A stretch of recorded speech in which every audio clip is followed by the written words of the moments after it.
You know what time it is? What is up, guys? We got, what was it, Thursday night stream? I haven't done a Thursday night stream in like probably 2 years. So how is everyone doing tonight? I know I have been hitting you guys with a lot of news lately. And honestly, like if I'm hitting you with a lot of news, you got to imagine like what's going on in the background. But I wanted to do this because we did this last year. I think we did it with Dan, Casey, Colin. We did it with DJ. And I wanted to do it again and kind of like check in with everybody. We got some new faces on the live stream. We got two first time people on the live stream tonight. So yes, we are going to talk Power Rangers Reboot. I thought about not doing it, but I thought that'd be trolling too much. So we are going to talk the Reboot tonight. We are having Lightning Collection rehoming event at the end of the stream. If I can figure out how this tool's not working, I'll figure out how to do it. Maybe you guys just comment and we'll just do it that way. But guys, let's start our stream. So first, we're going to bring in one of our regulars. Everybody, welcome my guy, Dan from the fan club. What's up, man? What's going on, buddy? Hey, everybody out there. Welcome to the stream. It's going to be a good one. Let's go. Now, I haven't talked to this guy in a bit, and I texted him the other day, and I was just like, want to come on? And he was like, yeah. Guys, everybody, welcome Casey from Mighty Morphin Conspiracy Theory. I'm just happy to be included. Thank you so much. Oh, man, thanks for being here. Next guy, he thinks he was banned from the channel. He really wasn't. He thought he was bad. He hasn't been bad at all, but it's just I stopped streaming. So I stopped streaming as much. But guys, he is a Power Rangers fan film legend. Everybody welcome Colin Bass, man. What's up, guys? Thank you for having me, and I'm so glad I'm not banned. Thank you. You were never banned. I think you thought you were banned for a second, and I was like, you were never banned. No, I'm just poking fun at it. Happy to be back. Thank you. And now we got a new player. It's funny because his videos are really like he has really long essay videos. Well, not always long, but he touches subjects in the Power Rangers community that people may be afraid to do. And he probably has to go with his investigative reporting. Everybody welcome Mintberry. Yeah. How are you doing, man? Woo. Oh, hey, what are you guys doing in my house? This is weird. Hi. Oh, I'm Mintberry or Tucker, whichever one. See, I couldn't remember if like you went by Tucker publicly, so I wasn't sure. I don't really care. Yeah. I was like, we've all been named by now, so I'm sure. All right, now let me go. Let me know when we go live, so I know not to use my real name. There you go. And lastly, this dude has probably the biggest. I think he does have the biggest Power Rangers platform on Earth. I think. I know he has like 2 million subscribers on YouTube. I think he's like close to 1 million on Facebook. He has over a couple 10,000s on Instagram. Everybody, welcome, dude. This dude is so cool. I had so much fun with him at Ranger Stop. Jay from Morphin Legacy. What's up, man? Hey, everybody. Oh, dude, you have the best like setup, man. And you have all okay. I think I'm having some trouble because I can't hear anyone. Really? Okay. You might have to come back in, come back out. Let's see. Mic check. Let's see. Mic check. Trouble too. Yeah, I can only hear one person.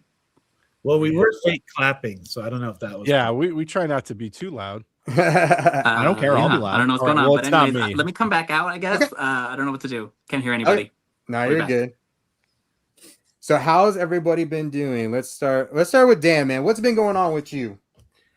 Dude, I've been so busy with the Power Rangers stuff, YouTube to DJing, and got the family, dude, just trying to keep up with everything, bro. Like everyone says they're busy, but like every day we're just trying to get it, man. And now that we actually have some Power Rangers stuff, we can eat a little bit more. So it's going to be a great year.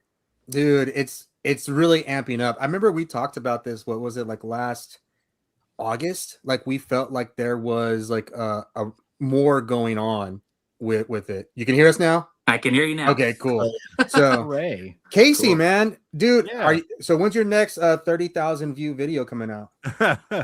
I don't know. I mean, dude, it's so you have no idea. You know, you think, oh, this is gonna be a good one, and it's like, nah, and then you do another one, you're like, it's great, okay, but yeah, no, I'm having fun. That's awesome. I was bound and determined to get a video by today, so I could be like, yeah, I got a new video out. But then I'm arranging. I have a band that I run, and so I'm arranging stuff for that. And then my wife is a music teacher. I'm a band kid, so I know that's you're awesome. saxophone player. Yeah, we gotta talk about that. But my wife like came home and was like, I need a bass clarinet part by tomorrow, and I'm like, okay, fine. So it was, I'm gonna get another one up here pretty soon. I just gotta have a little bit of time, but I'm excited. Oh, dude, your videos are always good. Thank Casey you. is probably.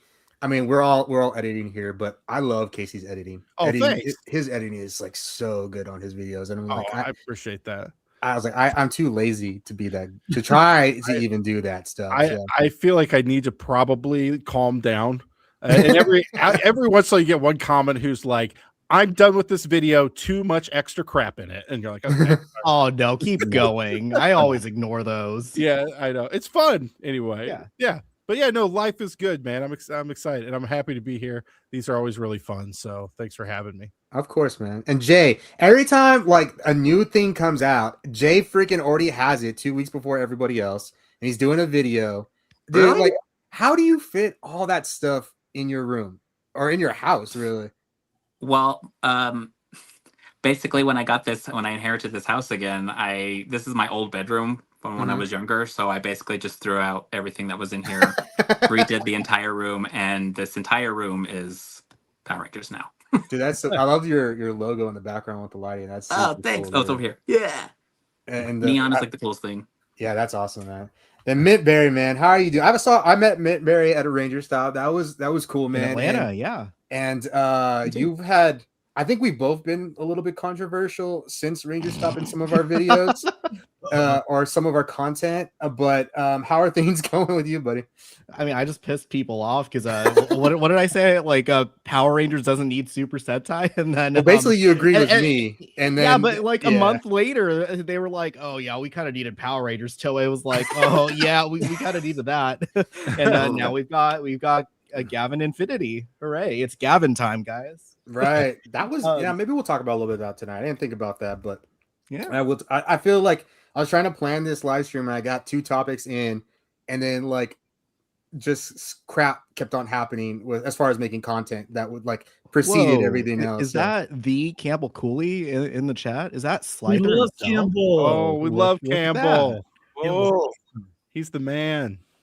There we go. Oh, there's Campbell. There we go. Yeah, he jumps in. He's a live stream regular. He probably jumps in every time we have a live stream. Oh, really? That's like the last time Dan was here, he was in here for sure.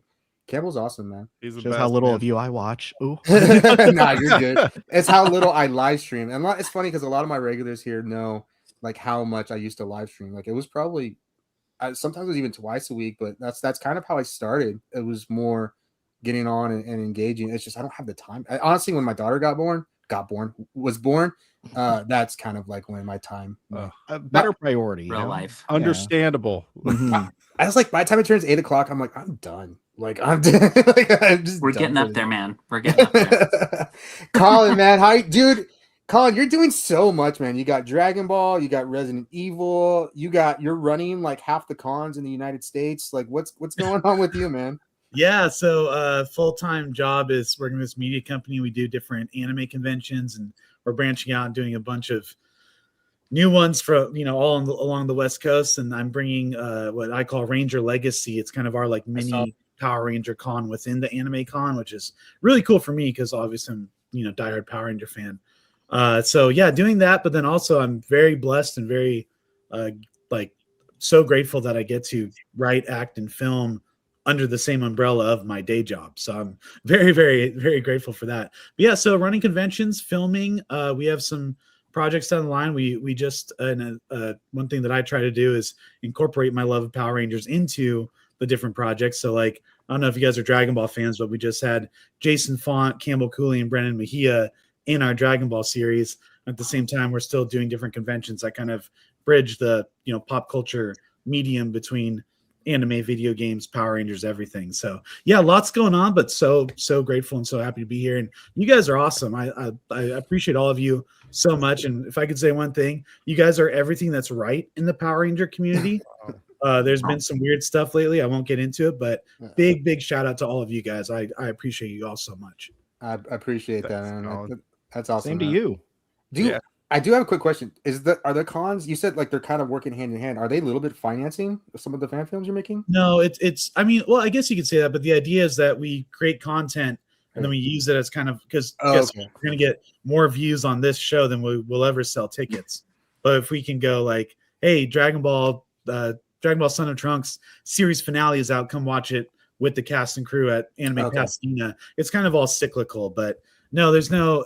We're all in the red for filmmaking, but Yeah. I was like, well, then you could probably just put in the middle of the film, like cold 30 seconds, like, hey, see you guys at anime or follow me on Anime Las Vegas or something like that.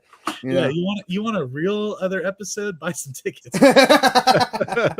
I'm out of money. I think that's how we all are. Like, it's funny because we all have our collections in the background, and like it's all like a series of bad decisions. I feel. Oh yeah, bad but good decisions. Make us happy.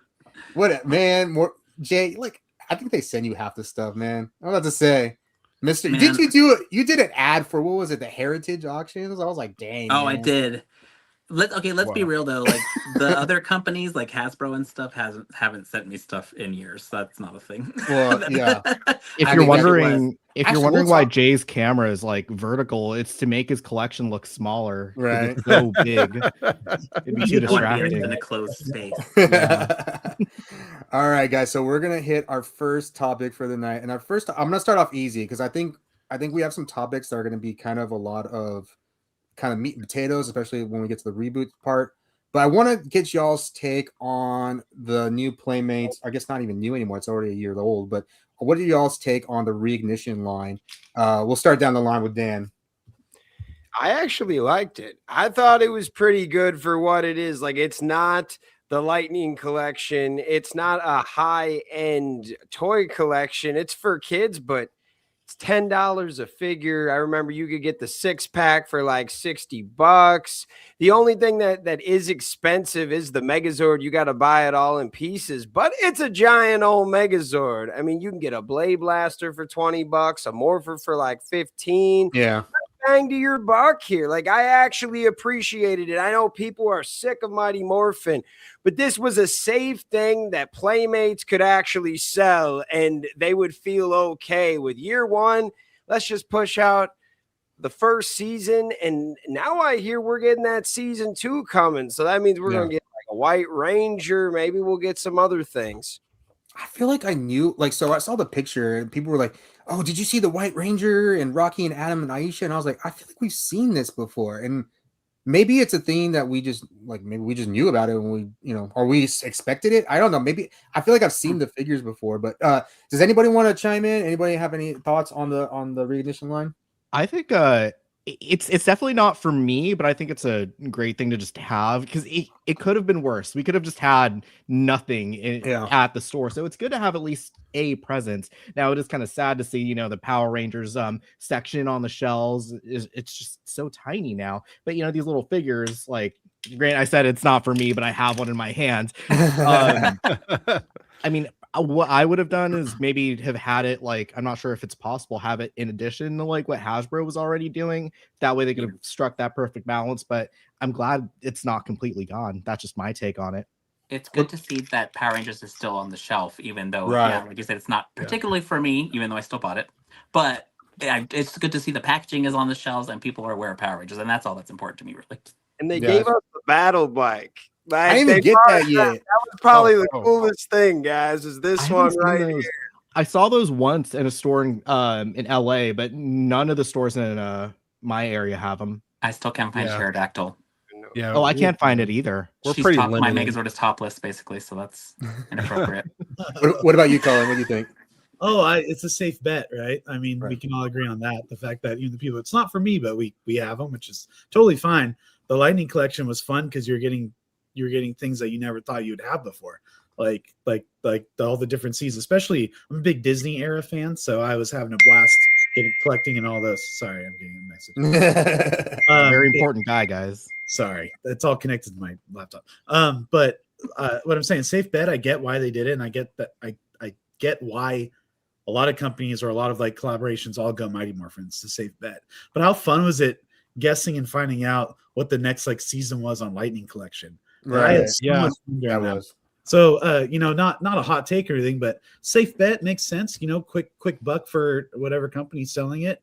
But for like the diehards that have been there for 30 plus seasons, video games, comics, everything, it was so fun seeing merchandise of characters you never thought you'd get merchandise of, like the A-Team and SPD, like things like that. Right. Again, I'm with you guys. We're like better than nothing for sure. But man, was it fun experiencing the ride of like what we're going to get next for 30 seasons of a show we've loved for most of our lives, Yeah. Not only that, and I'll take this out. About a year ago, I got a call from somebody that was in the Funko Pop office, and he was like, "Dude, they're coming out with JDF Funko Pops," and no one believed me. I feel like no one believed me that was happening. And he was like, "I've seen them, I saw them," and it's funny because like I'm just opening this. So I was supposed to get this for Christmas. My wife forgot to give it to me, so I'm just opening it for the first time right now. Christmas present. Yeah, Nice. but I think it's really cool that even the swordsman, but even the Funko, like we're getting so many more Funkos now, and I feel like we were pretty dry of it for at least 2 years of not Power Rangers Funko. Like, we got Dino Thunder, we got Turbo, and we're getting Zeo that's coming out. That Zeo Like- Gold looks really good. I think Yeah. that kind of speaks It's my time to to shine. how decently well Power Rangers is, even though it's not around, it's still doing well enough that we're getting Zeo pops, even though like Funko's supposedly kind of going down the drain. I was just at a con, actually. I was just at Fan Expo Portland, and compared to the previous year, there used to be like a ton of vendors who literally just did pops. This year, nothing. Really? Well, that's because it was so oversaturated. I mean, Of that too. But yeah. oversaturation was hardcore in Funko Pops, and luckily, I mean, they're still getting the Zeo Pops out. I'm just happy about that. Yeah. I'm glad to see that they see value in Zeo at least. Yeah. Yeah. One thing I know Jay likes, and I like too. I actually bought some. I just haven't done it. I was looking for the bag, and they're over there. But they're doing the blind bags now of the Power Rangers, which we hadn't had for like 5 years. We got they did just like kind of the regular ones, or no, season 3, and now we're doing MMPR the movie, and they did the Godzilla versus Power Rangers one. Oh And yeah. I think those are fun too. My only thing is I think there's a little bit overpriced for blind bags. I mean, they're like $8. I would like more like at $5. If you're interested, there's tons of horror stories on my TikTok and YouTube of me opening those blind packs and the eternal search for the pink moth resort, which was terrifying. That's funny. Now, one thing that they said that there was coming out with, and which I'm excited about, this broke today. I believe Ranger Chamber broke the news. They're at the London Toy Fair right now, and they went up to the booth, and they are coming out with. I thought he told me a combinable, but maybe I'm seeing in the comments of maybe unassembled. I guess that means it'll be combinable, right? A combinable Thunder Megazord. I mean, that's the approach they went for the Dino Megazord, right? It was like unassembled each individual piece. Right. But I mean, yeah, if I were to buy, I might not buy the whole Megazord, but I'm definitely buying the Red Dragon Thunderzord. Like, that's been the toy that I've been wanting them to redo and sell it individually forever. Like, yeah. Although I don't know how you would market. I guess, I'm thinking about the unicorn and the is it Griffin? They probably come together, I would think. I would think they come together too. They're just kind of plain, I wonder if they'll make it interchangeable with like the legs from the Dinozord or not. Like Zord Builder? Yeah. I wonder if I mean, smart. Maybe they don't care about that at all. But I will say the only thing I was going to say about the Lightning collection is that I have 3 kids and they are currently devaluing my collection every day by destroying everything. And it's beautiful. I love it. I was literally just playing with my daughter like half an hour ago, like with Power Ranger toys, but she's like taking Lightning collection toys and like bending them to the point where I'm like, this is not good. So at first I thought I'm not going to like this at all, the reignition line. And like, I bought them and I'm so glad I have them because they can destroy them and I can buy a new one for $10. And protect your Lightning collection. Yeah. I'm just trying to keep it within reason. But yeah. I don't know if anyone, I mean, I know some of you guys have them, but for those in the chat also, the flip figures, they're almost like a weird soft hard plastic. Like, I know it's for sure different. Yeah, I don't know what it is, but it's like right? Yeah, it's totally different. I know, like, even compared to some of the plastic that Bandai used on their figures versus the Lightning collection figures, that plastic felt softer, and then this feels like a different kind of soft. Actually, it almost feels like kind of like a hardened gel. I don't know. Yeah, but when you have a 2-year-old, or I guess she's a 3-year-old with me now, and I gave her one, I don't feel like worried giving her that toy. You know what I mean? Like I feel like okay, like it's like perfect for a toddler, right? So she actually really she likes her Red Ranger toy. She has a Jason Red Ranger toy. She calls it Batman though. She thinks it's Batman. So, but she plays with it. It's actually one of her. I'm sure you guys, have Casey and Dan. She's her. It's her.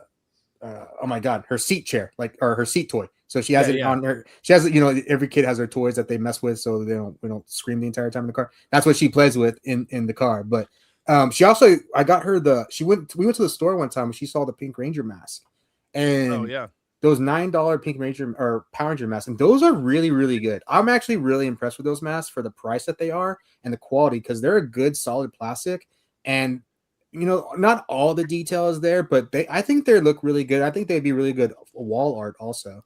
And they did them all. Didn't they do all 6? They did all 6 masks, which is kind of rare.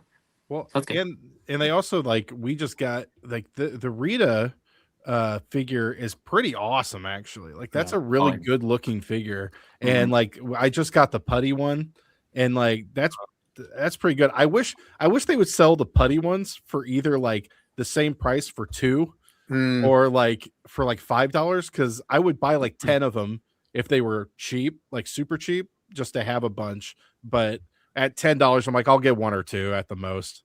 But yeah, I think they're good buys, and especially for those of us that have kids, I think that's a good introducing them and making them like what we like to. So good distraction from the other ones that you have out. Our next topic, and I'm actually going to start with Colin, because I think Colin has a very different take. But being a content creator in the Power Rangers fandom, what it started off for you, and what do you think it's like now? Oh man, well, I respect the hell out of what you guys do, first of all, but there is a weird balance in what I do and what we do, where it's man, DJ Rivers says it best, thank you for letting us play in your sandbox, right? I think that's a perfect way to put it. And then there are people that rep they're real Rangers when they're just fan film creators, or people that have never released anything. So when it first started, it was fun, it was cute, and we were just kind of yeah, we're doing this. And then some people got a little lost in the sauce and made it really dramatic and weird. And then I kind of dipped out, and then I kind of came back in.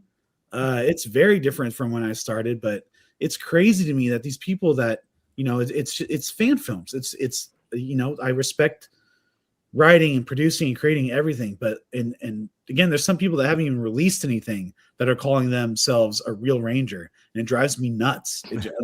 Like insane. Anyways, very, very different from when I started, because it's kind of yeah, wow, cool, Power Ranger content. But there are people doing it before me, or our team or anything. And then now it's just I really got a fire under my ass because the wrong people are making fan film content. And I'm sure, I hope all of you guys know who I'm talking about, because that was ridiculous, and it still is ridiculous. But really fun and light and funny at first. And then everyone got or not everyone, some people got weird egos about this and that. And I'm always just more I love this fandom, and this, I'd love to be a part of it in any way. And I got really lucky, and I'm really grateful to work with, Legacy Rangers. But man, is it not the same anymore. And I think that's why I took a big break and started making other content for other things. Yeah, sorry for the long-winded answer, but it's just so different. And a big reason why I was all right, we did a short, I think just 2 weeks ago, called Stronger Than Before. And it's kind of a dig on everyone that is coming out and acting like they're real Rangers, even though they haven't done anything. So without getting too much into it, I'm just going to say it's so different. And I'm so blessed and grateful for everything that I was able to do in the Power Ranger world. And me coming back is me going okay, there are some wrong people in our our universe, our the thing that we love, our safety. So I kind of came back with a vengeance, going hey, no AI, no deception, just Power Rangers. Let's go.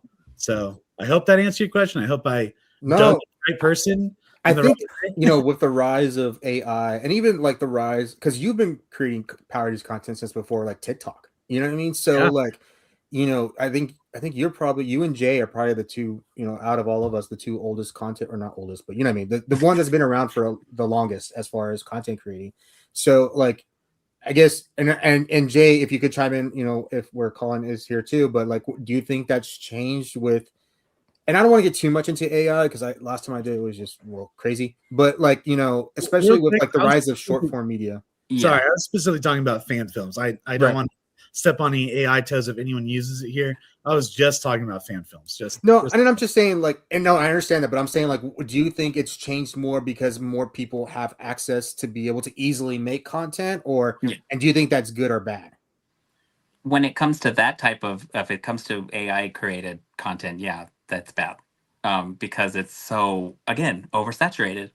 It's all over the place, and that was another thing Colin and I share in common is that I left Morphin Legacy for a little bit too. There was a time when I stepped a little bit away, and I don't know if anyone noticed, but I kind of changed the logos to where it wasn't my face anymore because I didn't really just wanted it to be the logo. I didn't want it to be my face, and then it was just because I didn't really care for the way the fandom was going, I guess. And then eventually I was just like, you know what? No, this is I love Power Rangers and I'm coming back to it. So put my face back on it again.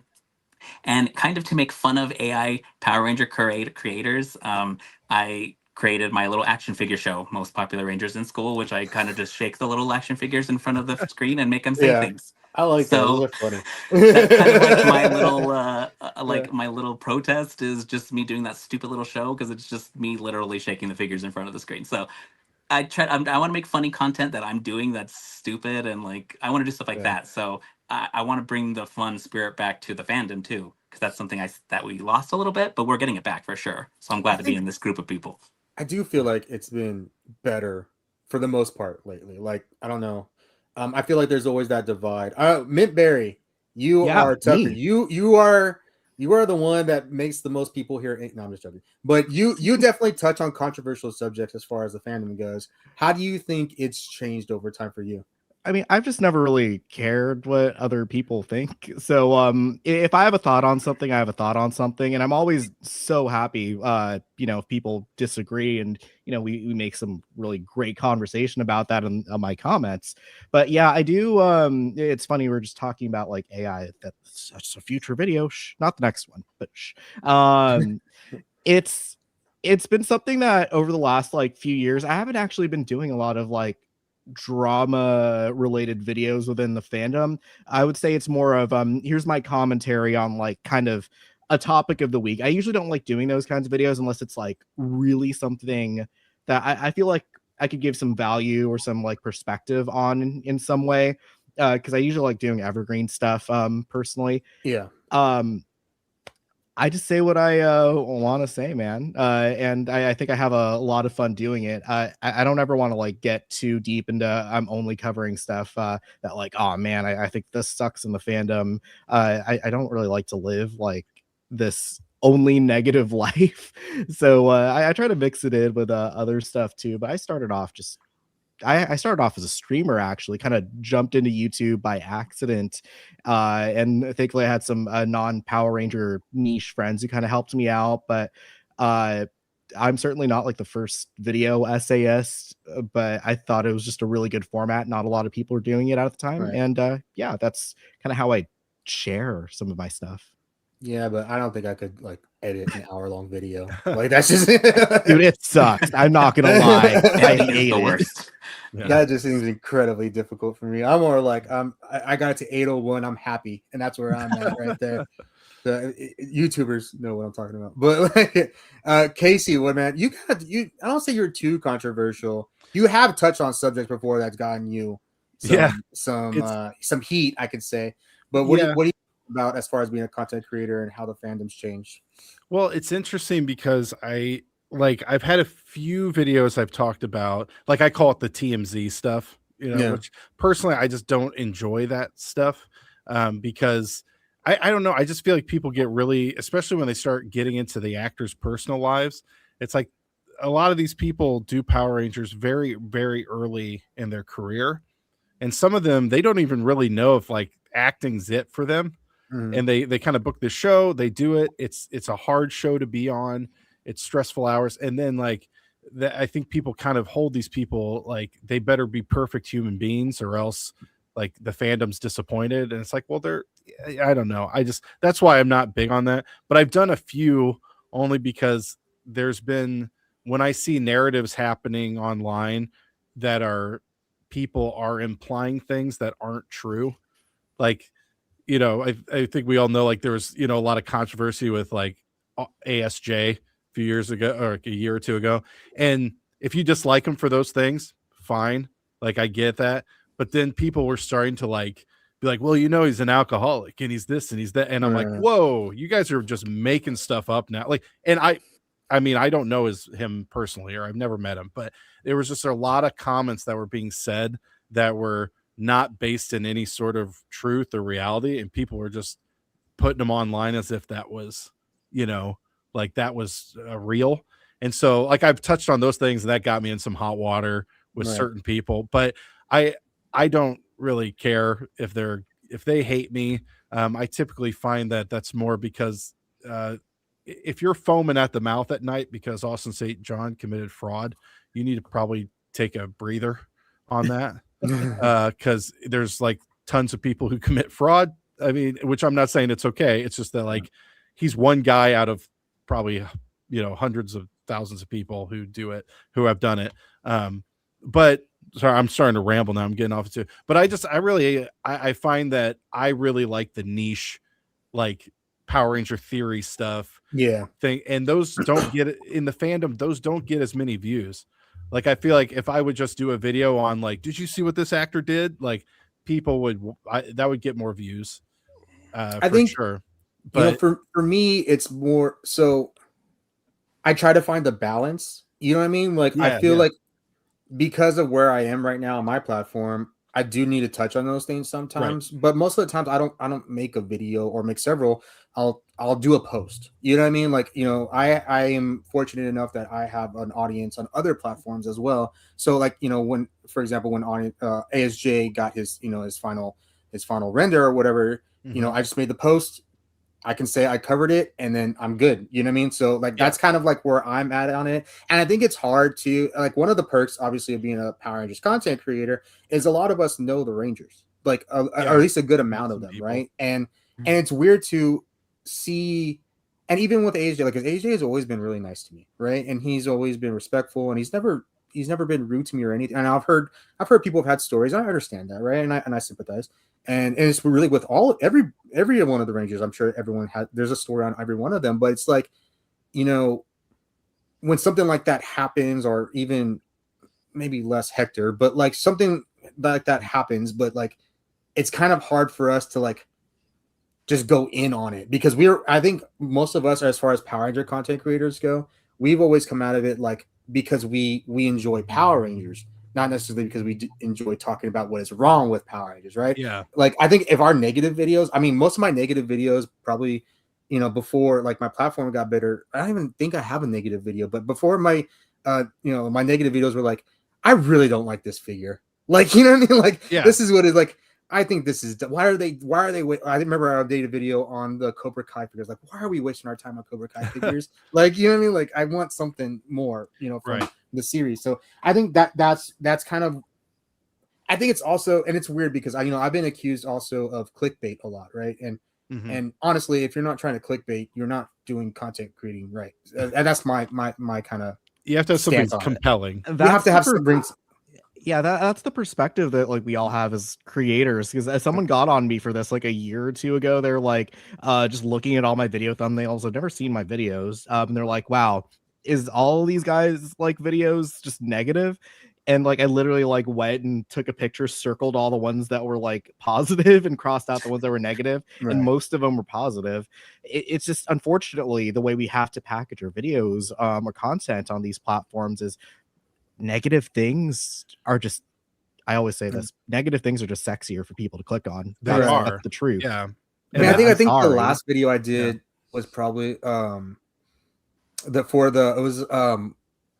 what was it? The Dark Side of Power Rangers. I covered that because I feel like the documentary ended the stories a lot early, and they didn't tell the whole story to some of the controversies they were talking about. That's because you know the full story. Exactly. So I mean, you know what really happened. Well, I mean, most of us know what really happened with most of those stories. Yeah, but like, you know, it's funny because I was on somebody's live stream and they're like, I remember I found you from the Dark Side of Power Rangers, and I was like, I totally forgot about that video. It was out of my head. So I went back and looked at it. It was like had 20,000 views. I was like, when did that happen? Like I just like, you know, I guess when I put something out, I just kind of don't look at it.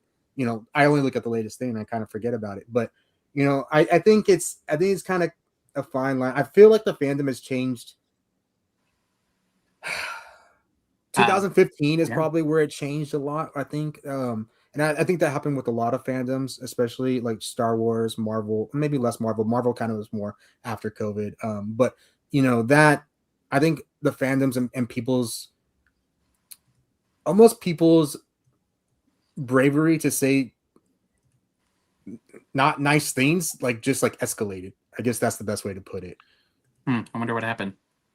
like we said, it's sexy, it sells. Like Yeah. if you're you know, if you want just easy clicks, it's like you can just be like everything That's wrong the with word. this guy, and then everybody will be like, well, I want to know what's wrong with that guy, you know. And I get it. I'm not trying to shame anybody for that. I'm just that's like I found the videos that bring up those comments. I try to reply to every comment. Every single person, and I just get so tired of replying to those because I'm like, I just don't care about this. Like, I just want to talk. Like, if I get 30 comments on a video that's about the nerdiest, Power Rangers and space theory, I'd rather talk to people about that. I think you just have to ask yourself what type of Power Rangers content creator you'd like to be. Right. That's the important part. That's good. Yeah. Dan, do you have any thoughts? No. People hate to hear a car crash, but they love to look, baby. Yeah. We'll We'll end on this topic on something fun, and I'll start. The topic is of what is something that has happened to you being a Power Rangers content creator, and I think me is being able to do things like this that are on screen. Like I love getting up on stage, and I love asking. I know Tucker's done this as well, but like moderating panels. Like I just never thought like 3 years ago. I don't even 3 years ago that I would ever be doing stuff like this. Like it is crazy, and that I've got to meet not only a lot of Rangers, but a lot of celebrities, being in a lot of really cool situations. You know what I mean? And I think that's one of the best things about being a Power Rangers content creator is that I have my fandom, I have the positive side of it, and then there's been those perks as well. What about you, Dan? Any fun things that have happened since being a Power Rangers content creator? Oh man, pretty much Power Rangers has changed my life. Like I'm not gonna give you the whole spiel, but like when I started, I was working in a kitchen for like 13 years, started making videos, and it was, I want to say for like 2-3 years, we started doing like your Power Ranger Beast Morpher reviews. And then like 2019, 2020, when Dino Fury came out and the world shut down, for some reason, I already had a platform that was there. And that was really when we started pumping. And from there, we went from getting turned down for interviews at cons and not getting press passes to all the bigger cons being like, hey, will you cover my event? And then, of course, here comes the celebrities. And like, I think my favorite thing, though, is like, I love interviewing. I love doing panels. But the best part, I think, honestly, is like the after night hours with the Rangers. Like 2-3 in the morning with Bulk and Skull and Steve Cardenas is not what you're going to see at a Comic-Con. And like that kind of stuff is just if you told me this years ago, I would pay money to just do that. So I don't know. It's been a lot of fun and just making these connections and friendships and actually like meeting all the creators too, going to these cons and events.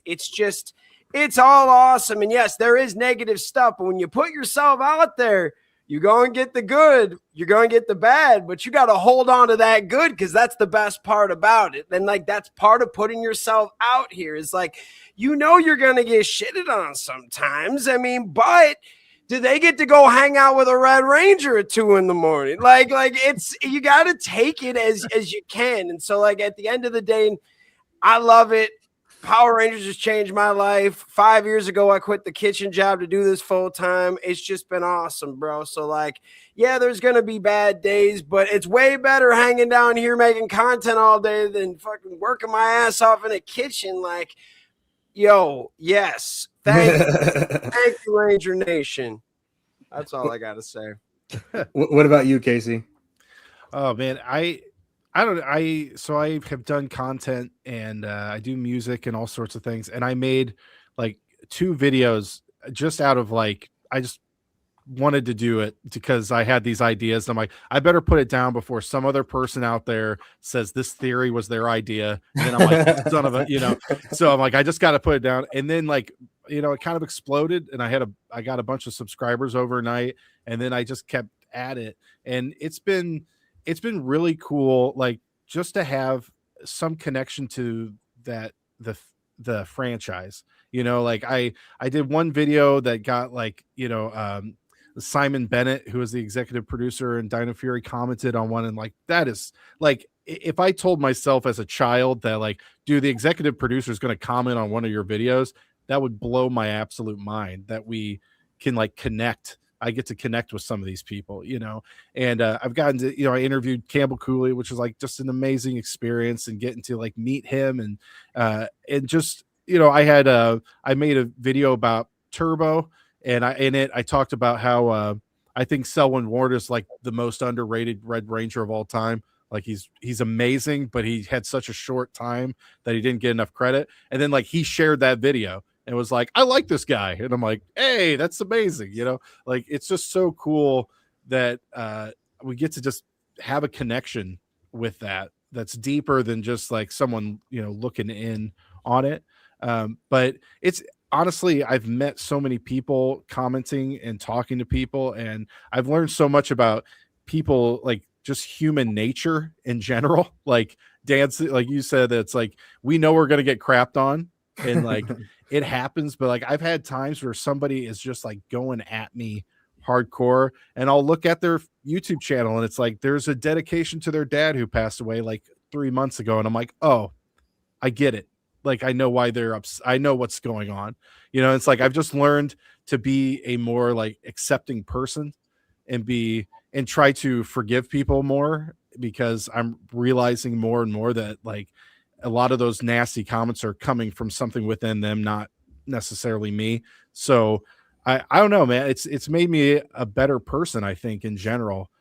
And just I've had times where I have to really decide, like, am I going to say this and stick up for what I believe, or am I going to, just like cower and like just not want to get in trouble, And so it's just been awesome. And honestly, just meeting, like, gotten to be on some podcasts, doing this stream with you guys is so cool. Like, I've watched Colin's, fan film stuff, and I've seen Dan's films, and of course Morphin Legacy. I've seen tons of stuff, and like I saw like some of Mintberry. I saw some of your stuff like when you were first starting. I was like, this guy's amazing. And then like I saw you like a year later. I was like, he has more subscribers than me. What the heck? Out of nowhere. And then so it's so cool that we all like get to meet each other and like have this, connection in some way. So yeah, it's just awesome. It's amazing. What about you, Jay? Well, I mean, I've got to do a lot of things, I guess. I mean, in the early days, there was nothing. I mean, it was early Tumblr days. There was nothing going on. And then being able to be invited by Saban and then Hasbro later to go to the movie premiere and all that stuff was really fun. And I hope that continues later. With whatever Disney's doing. Yeah, hopefully hey, write me down. But it has changed my life for the better, I met a lot of friends and a lot of people that I still talk to. And then a lot of people I met in the early days of Morphin Legacy are still helping me run Morphin Legacy to this day. So I'm just really happy with the friends I made, and then the impact I made on the Ranger actors too. I mean, and especially meeting random fans at conventions lately, because I hadn't gone to cons in a really long time. And then the last 2 Ranger stops I went to, people were coming up to me and saying that they've followed Morphin Legacy since they were a little kid. And I was like, oh my God. I feel so old, but it's so honored at the same time, because I didn't even think I'd been around that long. I feel like I've only been here for 2 years. But it's made me a happier person too, because I get to express my love for Power Rangers and to people who actually appreciate it. So yeah. I like how he's just like, I went to the premiere, but whatever. I was like, it's so humble. It happened. It's like whatever. I was just around Becky G. No big deal. Like, Gotta bring up Becky G. Bring up Becky.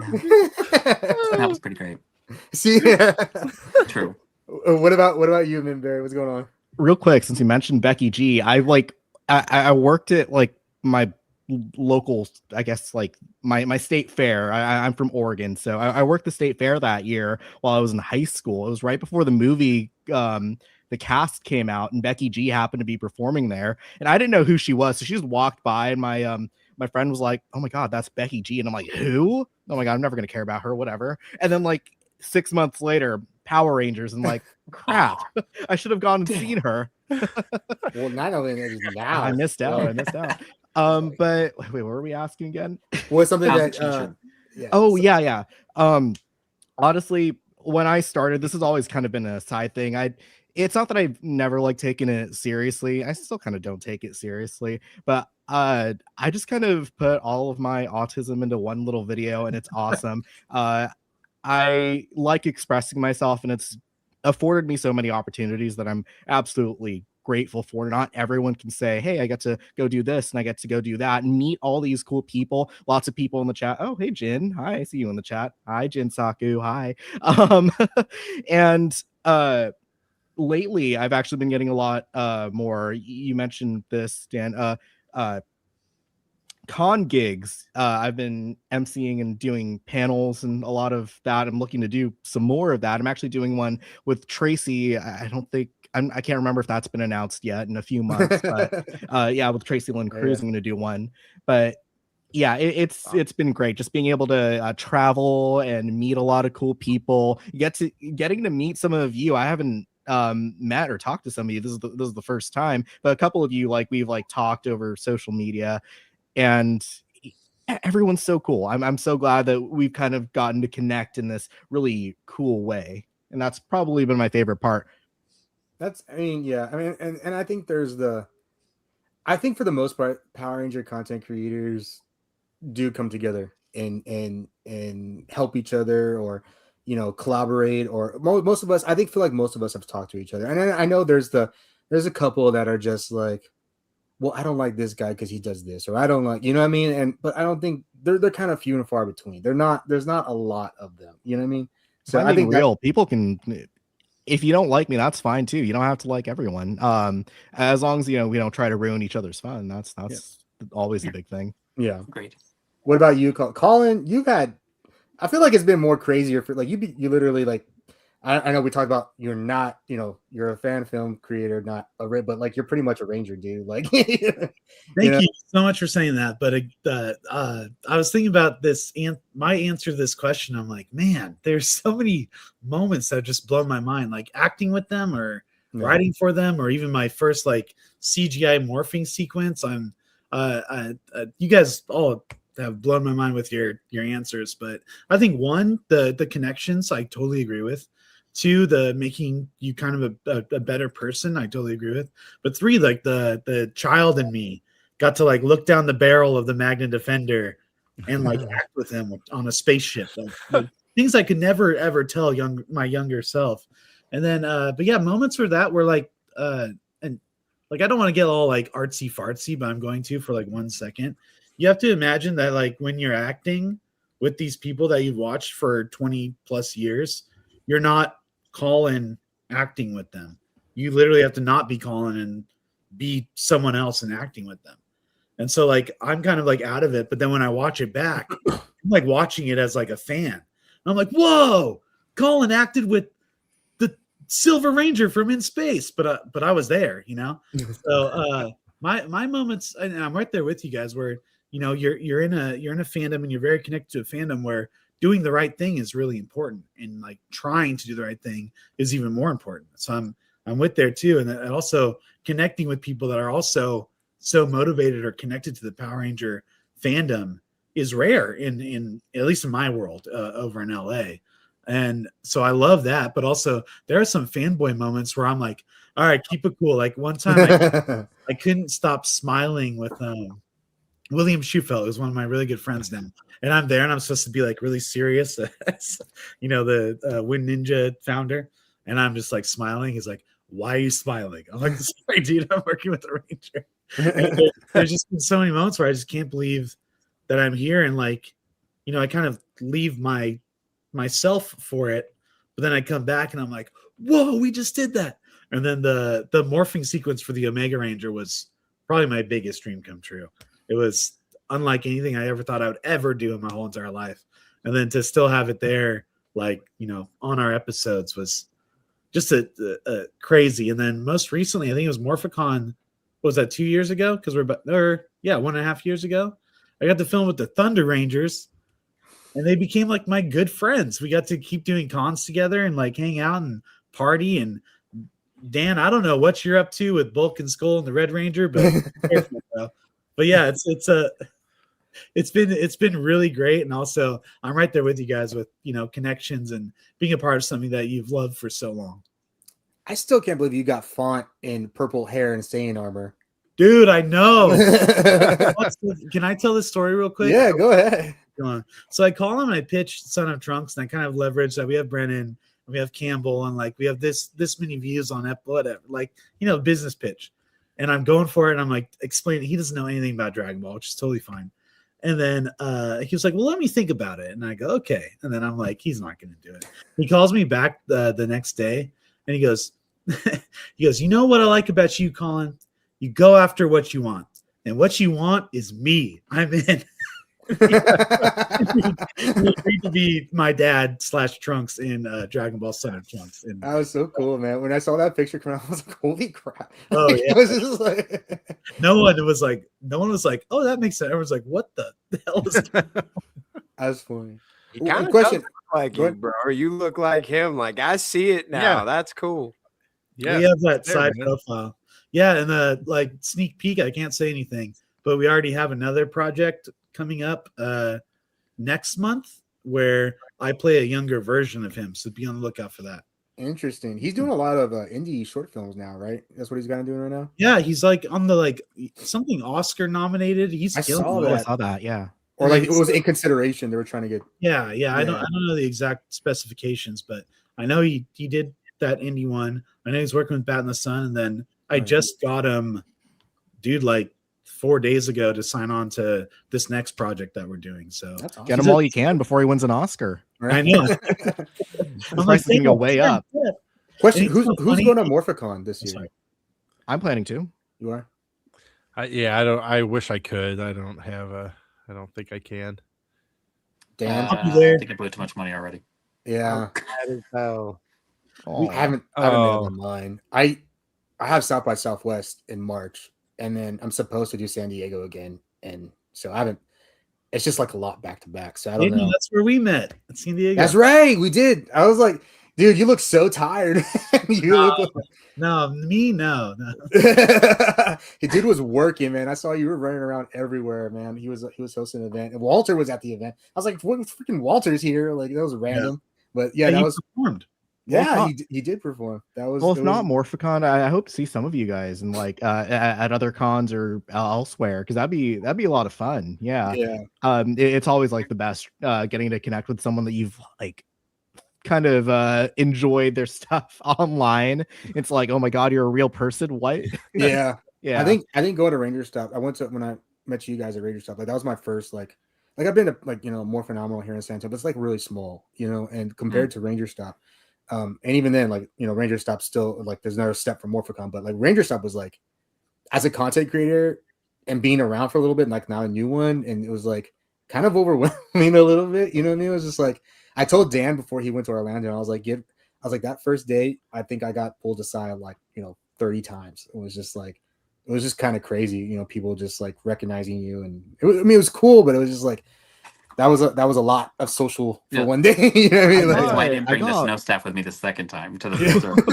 No, don't touch me. I got like, whoa, pulled step aside like a couple times, only when I'd open my mouth because people don't know my face. No. So I just started talking. I'd be with Connor the Waffle, and like everyone would recognize him because they've seen his face. But I'll just be talking. Someone would turn around and do like a double take, and I'm like, "Hey, it's me. What's up, dude?" Dude, you have like the best like enunciating voice like that. Like Yeah. Yeah. As far as It's like, my you do news narrating your voice. I videos, use it every day. It's Let's hear good, it, man. Let's Three hear it. people Go for found it. dead at a playground. No, Oh, so if you don't calming. know, I used to be a TV news reporter and anchor. No, I didn't know that. Yeah. Mm-hmm. I'm kind of like in between gigs right now, but yeah, that's my career. And then the YouTube channel is just a side thing, whatever. Yeah. Yeah, that's awesome. That's cool. All right, guys, we'll do the next topic. So the next topic, and this is going to be our bridgeway into the reboot. And okay, we'll go a little bit negative here, okay? Since we're always positive all the time. What went wrong with the 2017 movie that the reboot can fix? Okay. Ooh, ooh. You know what? Let's start with Casey. All right, Casey. Oh, okay. What went wrong with this movie that you think that it didn't take off the way that they wanted to? If you would like to watch an hour-long video about a movie that's an hour and a half, I have one that I go in very, very in detail. Well, I think one of the first thing I really think of is that opening scene where it was like Zordon crawling. That should have been like a 10-minute amazing epic battle, like one of the most epic battles ever, because at the heart of the show, it is an action show. And I really love that movie. I absolutely love it. I just know, like, I do understand why it didn't do as well as it probably should have. Because had they just been like, hey, you know, action movies can sell on their own, just like because Jason Statham's cool and that's it. And they really should have just leaned into having a lot more action and make it really, really epic. And then, you know, having an epic beginning and have a really epic ending. And that's like one thing that, I mean, there's a lot of other things that could be fixed, but I feel like that's one of the main things. Like, make sure you remember it's an action movie at heart. And I'll stop there because we had everybody can give their take. But what about Mr. Premier guy here? You already knew who you were talking about. you might not get invited again if you say something. Say nice things, only nice things. I really hope that the new reboot or whatever gets this. You need to remember that this property is full of nostalgia, and this property existed in the 90s, especially if you're going for Mighty Morphin. So they really didn't capture nostalgia, and that's really important, especially for this franchise. So if they capitalize on the funniness of Power Rangers, which they need to capitalize on because they really didn't that much in the movie, because it has to be comedic, but it has to be serious at the same time, and it also has to be full of action too. So it has to be all of those things. But I really think that nostalgia is where they lost it. They didn't pull on the heartstrings enough of the 90s kids who were watching this movie. And I know because I'm one of them. It was a great movie. It just didn't, pull that nostalgia out, which it should have. And they even cut out certain parts of Go-Go Power Rangers that they used during the Zord launch, which was awful. Yeah. So I didn't like that either. But so the more nostalgia, heartstrings they tug, the more money it's going to make. What about you, Minberry? Yeah, so I've always told people Power Rangers 2017, I think it's a pretty damn good movie, but I don't think it's a great Power Rangers movie. If this were just like your usual superhero fare, I think it's great, but it doesn't really stand out from everything else in terms of being a Power Rangers film. If this were just the movie and there wasn't going to be anything else, and we do know that there were planned sequels and all that. Plus, if you think of all the other Power Ranger series past Mighty Morphin, it's kind of hard to imagine where they'd go from there. I feel like it kind of wrote itself into a corner without considering that there's more after Mighty Morphin. So I think kind of doing a little bit of that. I do agree with Jay. I think kind of capturing a little bit more of like what the show was about, make it serious but make it funny. I think going more the Time Force route, because it had some serious moments, it had some moments of levity, and I think doing that would have made this a much better movie. It's still a great watch. If it was on, I would have a good time, but I don't think I wouldn't be able to get someone to watch the show from watching the movie, in my opinion, because it's just two very different experiences. What about you, Colin? Oh, it should have morphed earlier. That's kind of a simple answer, but we were looking for the morph. We got a really cool one, but it was way too late. I had a good time, and I remember specifically that they were like, buy one ticket, get one free. And I was like, oh, we're so screwed, dude. But yeah, if they would have morphed earlier, I think we would have been good. But I'm right there with you guys. Not necessarily the nostalgia thing, but I think the coolest part about Power Rangers is when they connect different things. So like we're there watching this new like team, and they make this new connection with Zordon, all these different things. There's nothing to stop this multi-million-dollar production studio to be like, yes, there are Rangers from across the multiverse. Like that's what I would have loved. But to be perfectly honest, I think them not being able to, for lack of a better term, get it up until the end, like that sucks. We should have had them morph and like be like, whoa, these powers are crazy. Like I'll say this, then I'll move on. RPM. When they morph, they're all kind of like, whoa, it's great. Like the Green Ranger and stuff. Series Green. Like he's like jumping up and down. Like that would have been a great way to kind of introduce us into what these powers mean. And it doesn't have to be like that. Maybe I'm bouncing all over the place. Anyways, morph quicker, ability later on, then they just get good later. And and sorry, one more thing, then I'll move on. The power sword, which was like very like hip and new and all this different stuff. And it was like a Full Metal Alchemist type blade, right? Am I right or am I wrong? It's been a while. It's like an kind of like arm a gauntlet blade. Yeah. So like having those weapons was awesome. Modernize them or make them more relevant. Great. But have that happen the second morph or the third morph. And then they got all good and then they, finished the job. But yeah, but without rambling anymore, they should have morphed quicker. And we all would have been way more happy for sure. What about you, Dan? I think they were too concerned about product placement and not marketing the damn movie. I agree with everything these guys have said about the actual movie, but I've seen worse movies make more because they were clever with marketing it. I think that they spent a lot of money on marketing it. I just don't think they put it where they needed to. And they were kind of concerned about all these deals, getting these things done, making sure you got Krispy Kreme getting paid. And but really, where was the marketing that you're like, oh, that was so clever? Like at the time, I mean, like social media was big. They could have invited all the social media people out. And I know like Jay, they did. But when this was coming out, I didn't see a lot of videos from the people. It's interesting because now that's one of the biggest marketing things. Like it's saving restaurants.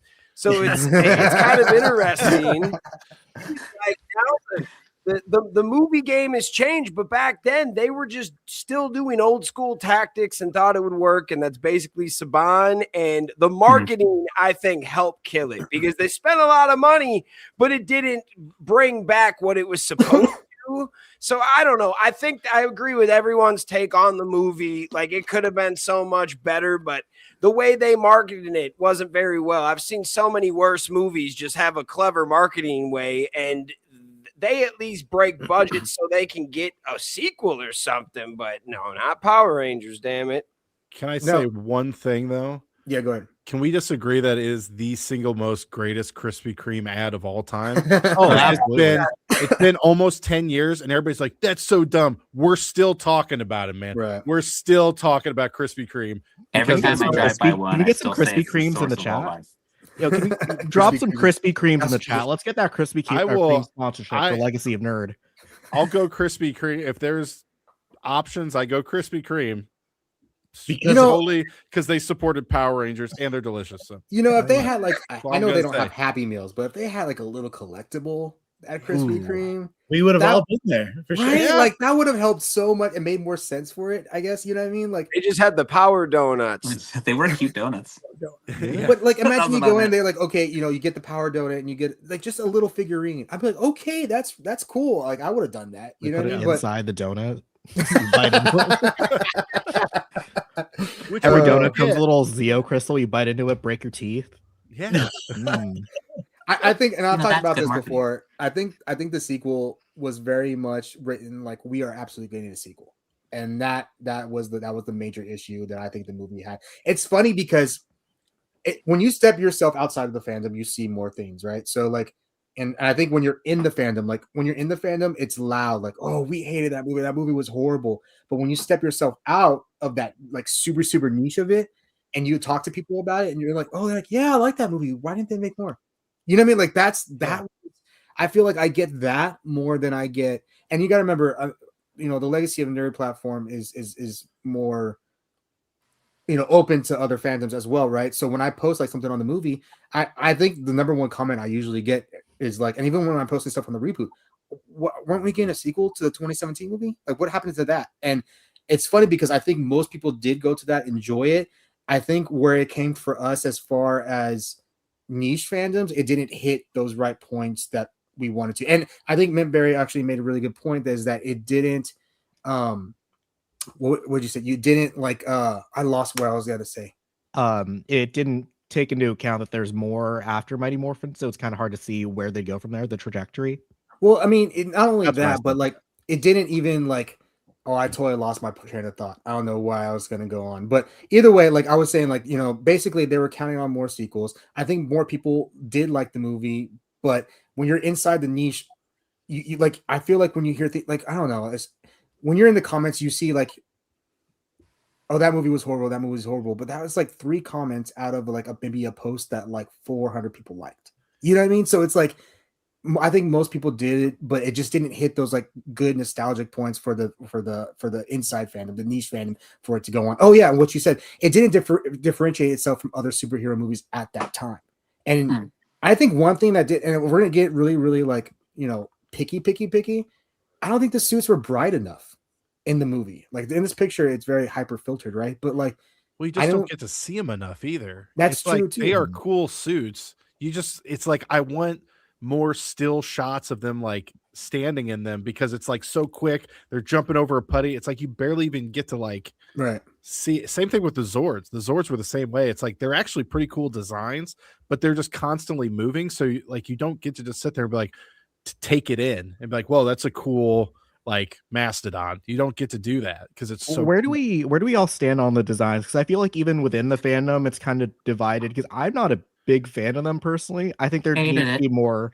Yeah, I think there needs to be more differentiation between like what, besides red, blue, and black's helmets are the same, pink and yellow's helmets are basically the same.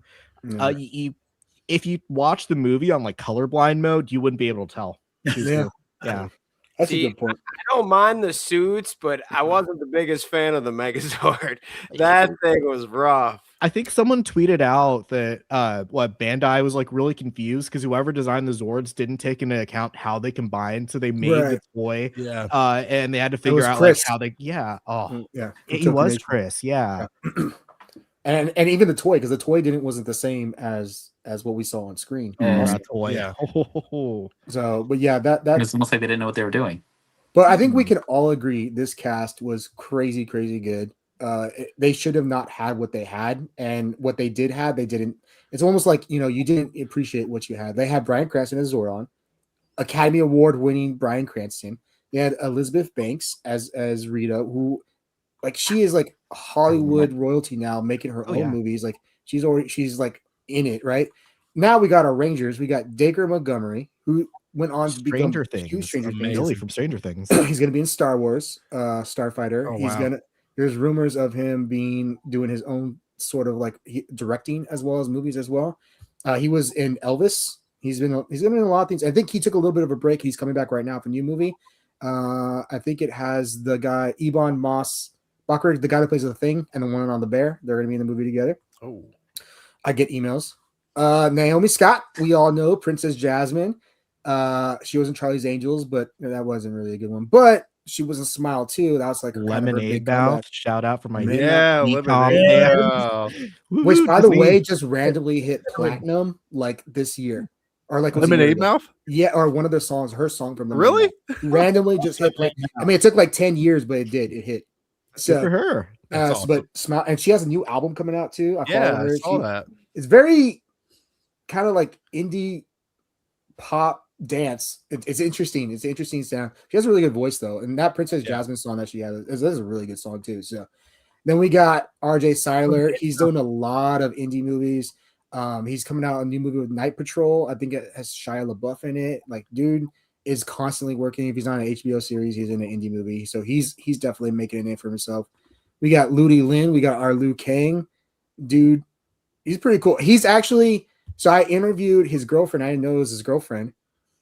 She was the Kyoshi, Avatar Kyoshi in the Avatar The Last Airbender live action series. And she was in what was that show? Kung Fu. The when CW redid Kung Fu. So her, I guess they could spar together. But she fights. But yeah, they're this crazy kind of couple. And then lastly, the most important one. Becky G, who is a super mega star, Super Bowl ads.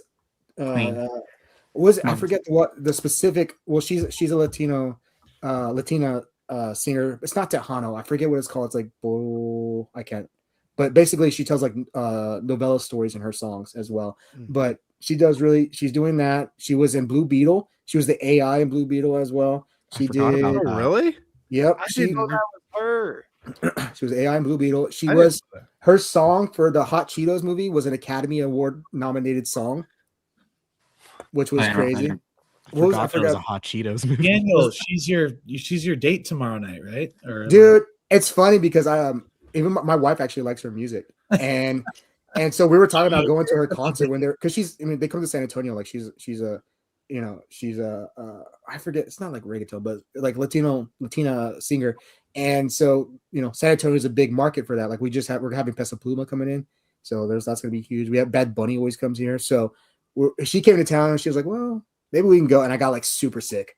And I was like, and then she hasn't been touring since then, but hopefully she comes back and I can go. I was like trying to figure out who owns the venue and trying to like, I'm a content creator, like whatever, but it's not gonna work. But yeah, like this cast was really, really good. It's crazy good. It's kind of ahead of its time because each one of those casts, if you're just looking at publicity, they became like super, super recognizable names. So now awesome. We get to the last topic, which I know everyone is in the chat is probably wanting to hear, is the reboot news. So, okay, I guess should we start with the news that I put up, or you just want to put your thoughts first, or is that all intertwined in your thoughts in the reboot? I feel like it's intertwined, but I don't know. All right, so yesterday I put out the news that Andy Mack actress Peyton Elizabeth Lee is in final talks for the Power Rangers Disney reboot. I have heard this from several sources. And I kept on hearing Peyton Elizabeth Lee. Then I kept on hearing red, like across the board. And I haven't even heard that it's kind of getting like that for the other ones I put up too. But that one was like first and like strong and heavy. It's funny because we talked about Momona Tamata first. You guys know that like she was like one of the first people on our list, but she kind of like took a back seat because when Peyton Elizabeth Lee, she was much more bigger name. I guess she was in Andy Mack. She was in that new Doogie Kamaleha MD. I can't remember how that goes. It was Doogie Howser reboot of that show. And she has a big fan base, like kind of like older Gen Z. So she brings in a lot of eyes to the show. So she quickly became a priority for the showrunners. And from what my official take is she's still in final talks. I have now had like 3 or 4 of my sources say like she's done, like she's in the show. So, but I'm not willing to take it there because I'm still new at scoops. So I've been really good at scoops so far, and I'm afraid I'm gonna lose it, so lose my percentage. But I have been hearing some from a couple of my sources that she has like already signed and she's in the show. Disney Channel HQ even they put up a report yesterday. I guess someone was following her mom. Her mom landed in London. Power Rangers. I can tell you that they are screen testing right now. Like today, they were today screen testing for Power Ranger roles. Following her mom? Somebody was. I was not me, but they put out the news, so it was not me. I just found out her name yesterday. Did I try following to on social media or following social media? Social media. Okay, Like I was gonna say, yeah. She has she put it up in her story, and so yeah. See, we got opinions already here. So, but it's funny. We're kind of just talking about that too. The next piece of news I put out today was Avatar: The Last Airbender actress Momona Tamata. She was also in the Babysitter Club. So I've been hearing not that she's in final talks, but that she is definitely like in talks for the role. Like they're eyeing her for the Pink Ranger role. She was one of the first ones that we had on our list. She wasn't. Yes, she was She was probably the first name that I was actually given. I know other people got other names first. She was the first name that I was given. So I've been kind of following it for a bit. I know Disney Channel HQ kind of broke it first, and then other scoopers kind of got on it as well. But I did remember she was the first one that was shared with me. I still haven't heard the final talks. I'm not comfortable saying final talks for her, but she is definitely being considered for Pink. There was talks about her being yellow, but it sounds like they're going possibly with male yellow. This name came out strong like 2 weeks ago. Joel Aulette, he's a Descendants actor. He was also some show called, I think it's My Time with the Walter Boys, or something like that. I think it's on Amazon. He is on there as well. He is up for Blue, and I'm being told he's in final talks. I haven't heard it from as many sources as I heard as Peyton Elizabeth Lee, but again, for him, it's been consistent that he's in final talks. Yesterday, I was hearing like Black or Blue, and then today I started hearing Blue across the board.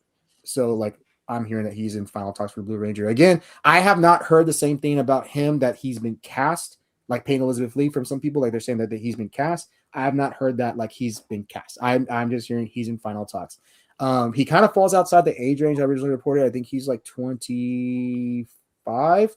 I was thinking they're going up to 21, but I know they're still looking at a 16-year-old for one of the roles, so that could possibly be coming up as well. With that being said, that is my most up-to-date news today that I am willing to release. Yes. Yes. I did cover something before. I don't have a picture of it, but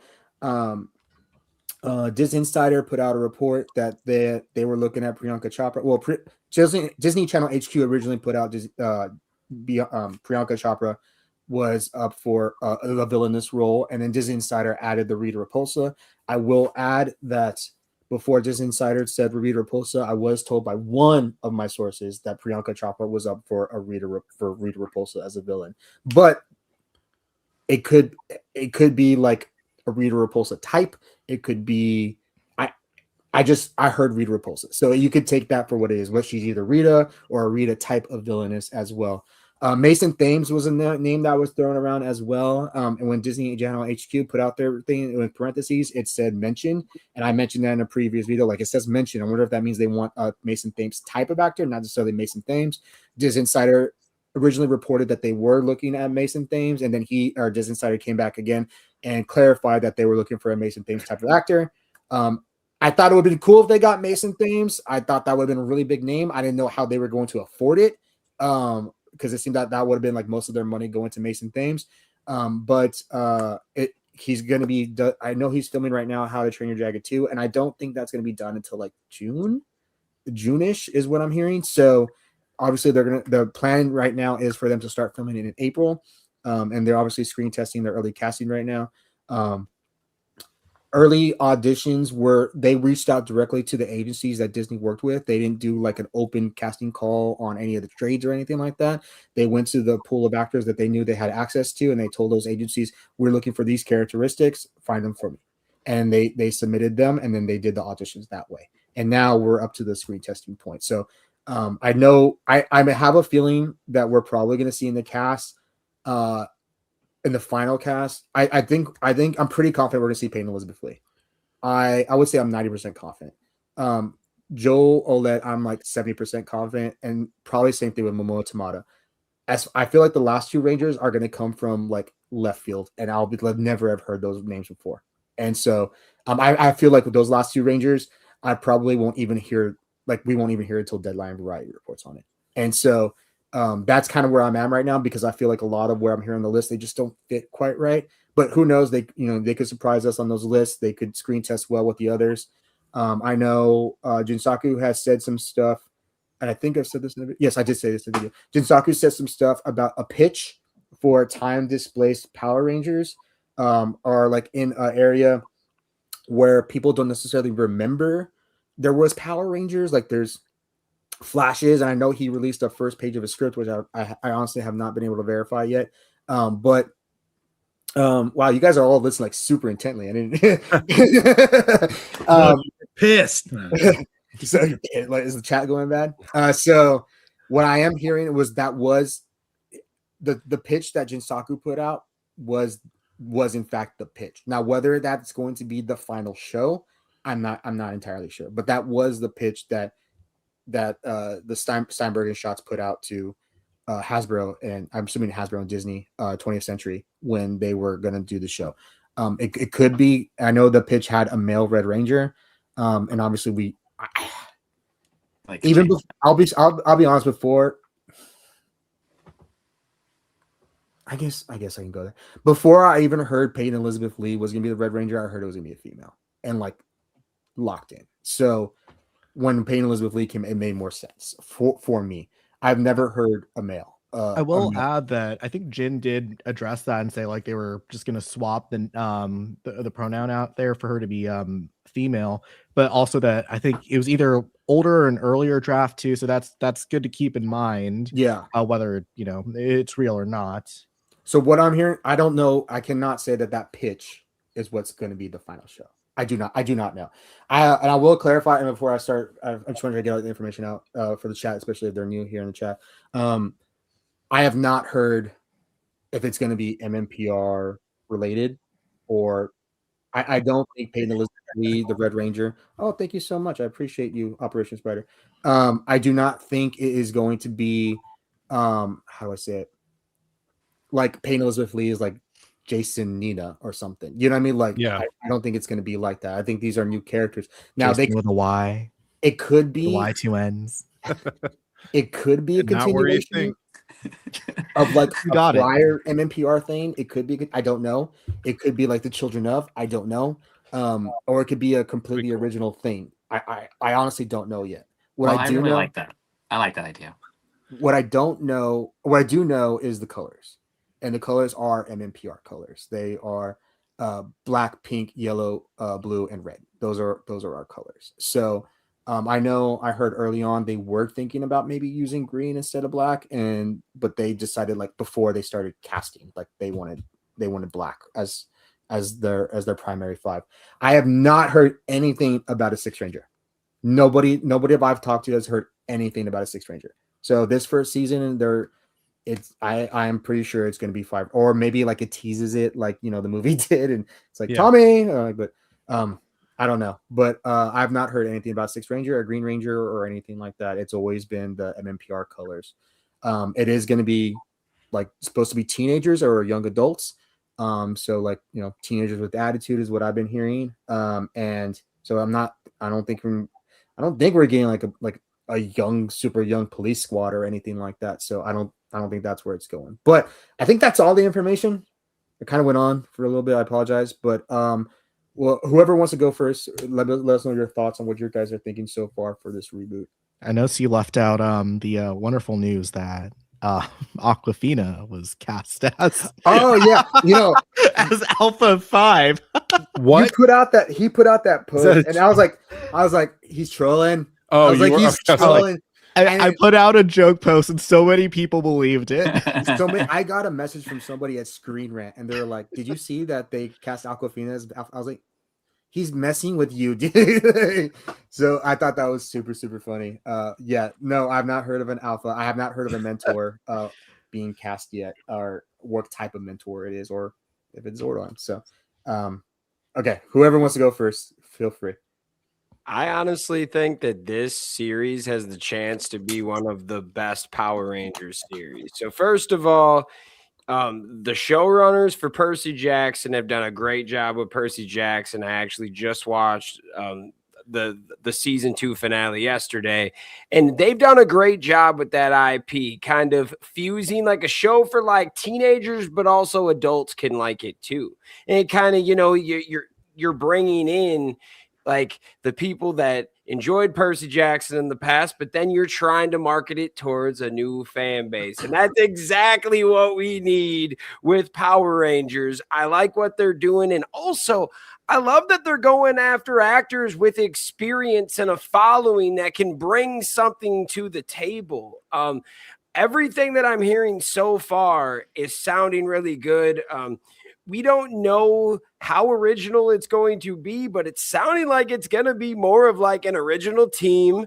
Hopefully, I would love if it was like a soft reboot where it's an original team, but then if they go on a mission into space, we might see Andros or something. You know, like there's some things in there that like we don't completely close it off, but I don't want to see Jason and Tommy and Kimberly again, man. Like we know those stories, and I would love kind of talking that's about bad. That's bad. I'm sorry. That's super bad. what's bad. That's he's the Ewok from Return of the Jedi. Warwick Davis. But yeah, I think that there's a chance for this to be a really good project just based off of who they brought in, the cast. It looks like they're willing to spend some money too. So I don't know. I'm very hopeful about this project. Yeah. Whoever wants to go, chime in. Yeah, I guess I'll go. I know a lot of people are worried, oh, it's MMPR again. I get that. As much as everyone else, I want something other than MMPR. I would die if they did a Lightspeed movie. Oh, please, dear Lord. But unfortunately, Mighty Morphin is the safe bet. That's just a business move. No matter what, though, whether it's Mighty Morphin or not, they just need to stick the landing. They've tried Mighty Morphin over and over again the last, I don't know how many years at this point, and it hasn't stuck. So if they did Mighty Morphin or they didn't do Mighty Morphin, as long as the writing's good, the characters are all actually likable and great, like they did in the 2017 movie, they capture the vibe of late 90s to early 2000s Power Rangers, that era, and they actually put like care and effort into it. I think it's actually going to be great and fantastic. The direction that it's going in, I think it is great so far. I'm always cautiously optimistic, so I always take it with a grain of salt. That way I'm not too disappointed if it doesn't turn out. But, you know, I think also try to be a little bit positive about this. Some of the moves they're making so far, I would go in this direction if I were making the show.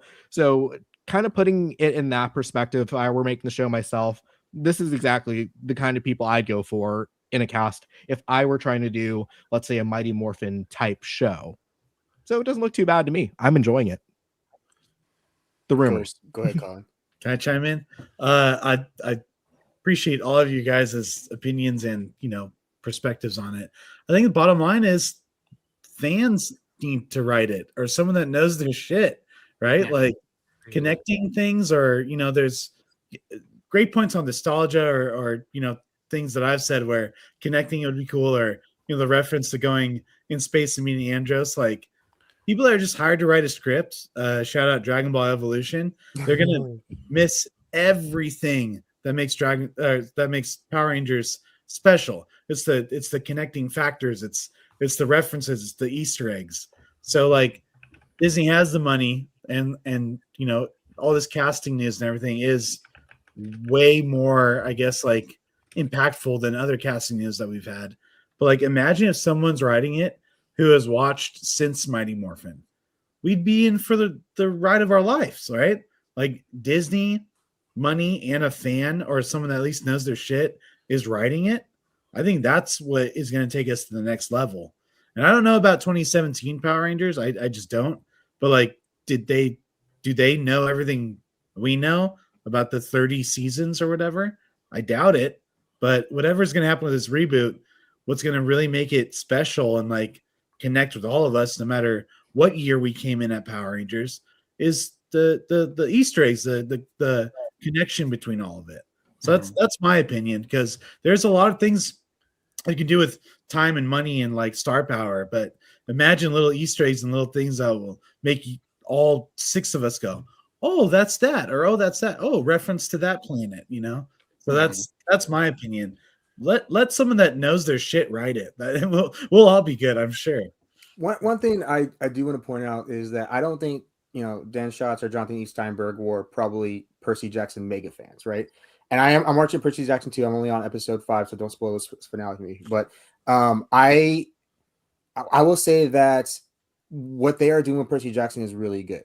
And so I'm sure they went back and researched what they, you know, what what is going to work to make this series, really good. I mean, I know some of there's a bunch of Percy Jackson niche mega fans that have their problems with the show, right? But I'm enjoying it as someone that is watching the show that doesn't know like a lot about Percy Jackson, that I just saw the Percy Jackson at, the movies when they came out, those 2 movies that came out before. That's all I know about the franchise, right? But what I see on screen, I'm really enjoying. I think they're doing a good job with it.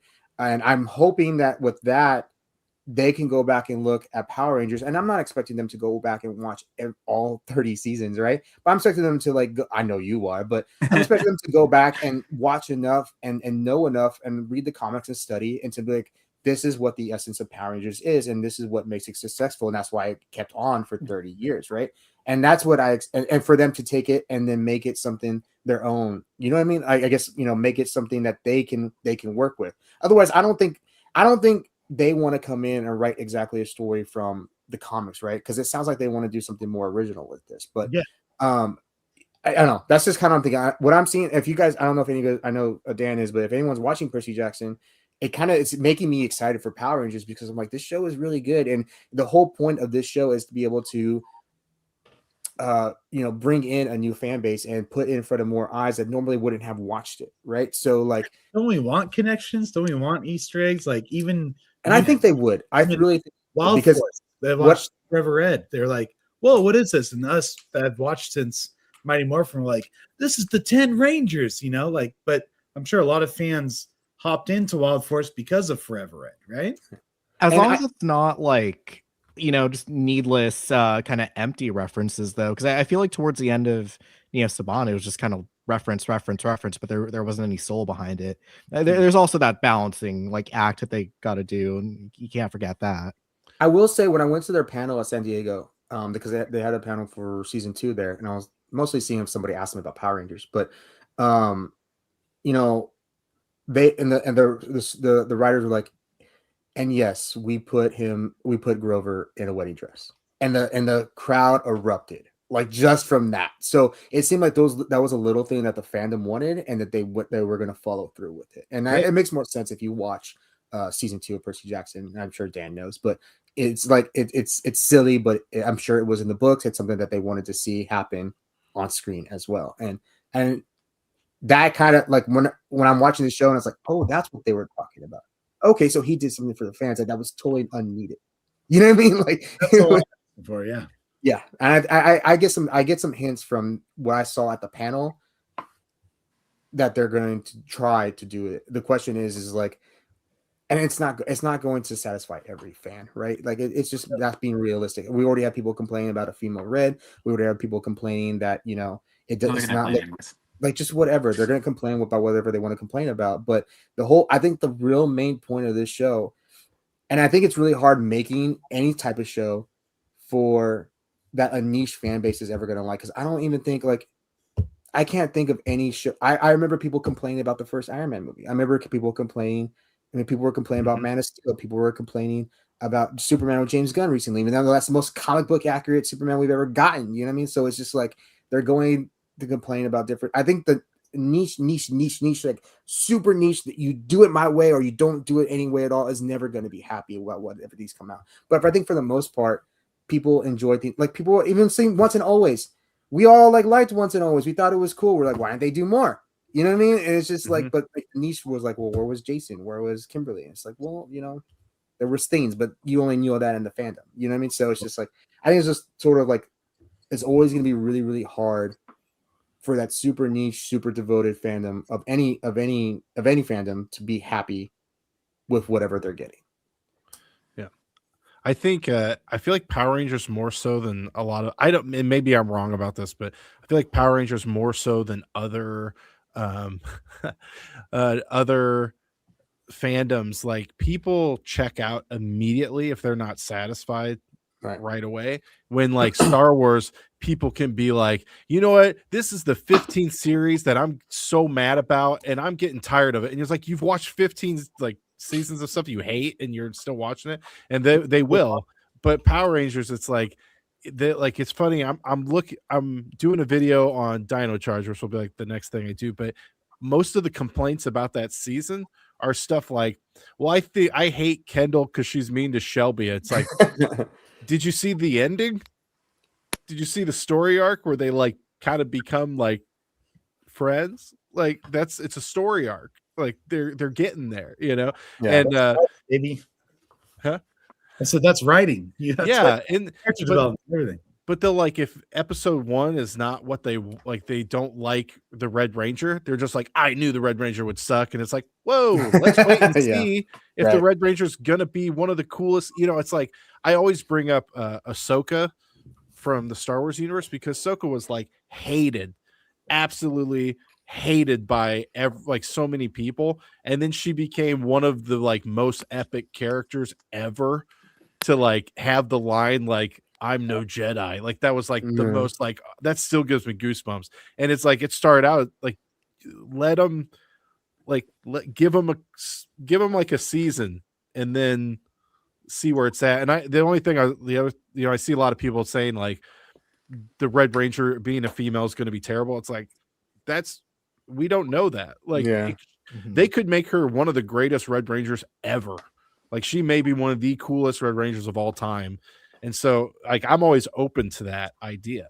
Like it's not just like, well, I wish it was a guy, so I'm out. You know, I have someone in my Discord right now saying like shows that put women first never work. I'm like, have you never heard of Buffy the Vampire Slayer? Yeah. Well, that is one of the best shows ever. You know what I mean? It's like you can't judge something before you watch it. I agree. If it's a good story and it fits, it's great. I think some people complain because they just do it to do it, but there's no good story. If there's a reason why she's the Red Ranger, that's all we need. And I tell everyone, I don't care what the suits look like. I don't care who's who, what gender swapping you're doing. Just make me a good story, damn it. That's pretty much what I care about. Like, yeah, I got my preferences and I want it to be this way or that way, but deep down, just make us a good story, baby, and market the shit out of it. And we'll have a season 2. Dan's all the marketing again. They need Dan to do the marketing. Yeah. I mean, we all write it do and the Dan marketing. markets? All of us do the marketing for the show. We're doing it. We're not. I mean, YouTube. I've maybe. been telling people not to watch the show. What? Huh? I'm gonna tell people not to watch this show. Don't watch Power Rangers, guys. No, it's a trap. Even though, like, that's my whole life right now. Bro, I got bills to pay. Going back on that, I think, no matter whose cast is who, Power Rangers has always been built on, like, you know, like, Jaime Esteban, this is like one of the few good things he did. He made sure everyone was like different in the cast, and that's always been a thing in Power Rangers. Like who's who kind of rotates in and out, so it could be anyone. Now, like, in the last decade or so, we've gotten a lot of like actually really strong, like not poorly written like female leads in shows too. So I get it. There are probably some that suck, but there's also some really good ones. Jessica Jones was pretty good. Marvel hit it out of the park with that. K-pop Demon Hunters. Come on, that's everywhere now. Yeah. Are people forgetting about that, guys? Come on. It was on still TikTok, in the top 10 on Netflix. Yeah. Come on. For like what? Since June or July? It's insane. It's but I really like that movie. And, like, and there's been some outstanding like female characters in Power Rangers too in the last like few seasons that there were. Like there's been some really good ones. So I don't know. I hope people give it a chance. And I feel like Power Rangers typically it's pretty quick to dismiss for a lot of people, it seems. I mean, we got Jen Scott. Remember, Jen Scott was the most asked for figure in the Lightning Collection for like a good year, I want to say, because they were trying to do Time Force. But she was also voted for back when Bandai was doing the Ranger keys. She was like one of the most popular ones. She's constantly voted for and underrepresented and everything. And I can tell you, Jen Scott, she made it through when JDF was rigging the vote on that. That should speak to how good. I fought so hard to get certain keys in that list when he was rigging that, and he was. we still got two. But I would argue that Jen Scott is more popular than, let's say, Cole, Mac, Casey. I mean, as far as Red Rangers go, I would say a lot of them. But to Colin's point, popular. To all these bigwigs out there, the executives that don't watch Power Rangers, it's just a Pink Ranger and it don't sell. But to us who actually know it, because she we're was like, epic. she's a goat. Yeah, she was awesome. She was an awesome character. That's why it's like she's so popular, and that's what it's like. I just hope they make the Red Ranger, if it's female, the most like killer Red Ranger. Like she has to be awesome. Just awesome all Jen around. was backed up not only by action, but she was also backed up by a huge storyline. Like she had a really good character development and very good story arc. So if there's a good story arc behind her, fabulous. Hey, network executives, if you're listening, if you write a character well, they'll sell. Yeah, I didn't even plan the rhyme there. Another good point. Sailor Moon. Sailor Moon. Oh yeah. Love me some Sailor Moon. We're about to get a movie this year. Supergirl's gonna kill it. Powerpuff Girls. Powerpuff Girls, yeah. No, with me on Supergirl, it's okay. I know Super. I'm totally I'm waiting for that. That looks. Yeah, love Melissa. Yeah, Melissa Benoist had seasons and crossovers on CW and was never like I'm a girl. Like she was badass and was a leader. She was great. So like depending on who you see as like the lead of the show, Agents of Shield. Yeah. Daisy Bennett was great. Yeah. So I mean, I think we got. I don't know. I think it could work. I think you need to give it a chance. I'm one of those. Kim Possible in the chat. Let's go. Sorry. Yeah. I gotta rep my girl. You know, I have an interview of Christy Carlson Romano that keeps on getting pushed back because I keep on getting news. So there's an interview for Christy Carlson Romano coming soon, just so you know. But eventually. Can I tell you one nerdy thing I did in a video? I had a clip where their communicator goes off, and I replaced it with the Kim Possible thing. And I had only one person commented. They're like, "You son of a!" And I was like, "Yes, one person." No one else noticed. If you want to reach me, yeah, that's funny. All right. Any other thoughts on the reboot for you guys? Let's just hope it's good, baby. It'll keep us going, right? And not in this avenue, but yes. Either way, I'm gonna watch it anyways. Yeah, I want to keep hearing all this news from it. And it's funny because I'll see comments on my stuff like, "Well, I'm out. I'm not watching it." I'm like, "Yes, you are. Like, yes, you are. Come on. Yes, you are. You're gonna watch at least one. You're gonna watch it. Like, you're a Power Rangers fan. You're following me, or you're on a Power Ranger forum talking about it, or a group. You're gonna watch it. You're gonna watch at least one episode for sure. So even if it's out of hate." Right? Like they hate watching. Hate watching's powerful. That's how Velma got another season. There you go. See, it got another season. Yeah, I didn't even know that. That's wild. Season 1. Yeah, see, that's one of those things where it's like, you know, if you're gonna write any kind of show, female lead, whatever. Jessica Jones and K-pop Demon Hunters was great because like they had people who actually cared about it. I mean, I think Velma just pissed everyone off, but you know, hate watching's powerful too. We love that sort of. Now let's go a little bit specific. What do you guys want the suits to look like? There we go. Controversial now. I want them to look exactly like the Ninja Kids suit. I want capes. Capes? You want capes? Capes? We're gonna get attacked in the comments. No, I'm just kidding. We're joking. We're joking. We're joking. Only when they work. Like long. You want like long capes or like Mystic Force capes? A Mystic Force cape. So you want the short little Shazam cape? What's funny is like the monsters could just by and just beat their. Oh my god! Anyone ideas for a suit? I would like it. So I don't think the spandex would actually not. I think it'll work for the movie, actually. Sorry, for the show. Because if you look at Marvel, Spider-Man works in spandex, but a lot of people are usually afraid of that. But no, it works great for him. It worked great for Black Panther, and then they kind of like changed his suit once the actual Black Panther movies came out. But like in Civil War, it was spandex too. I think they just have to design the suits because Marvel movies, they're adapting comics versus Power Rangers.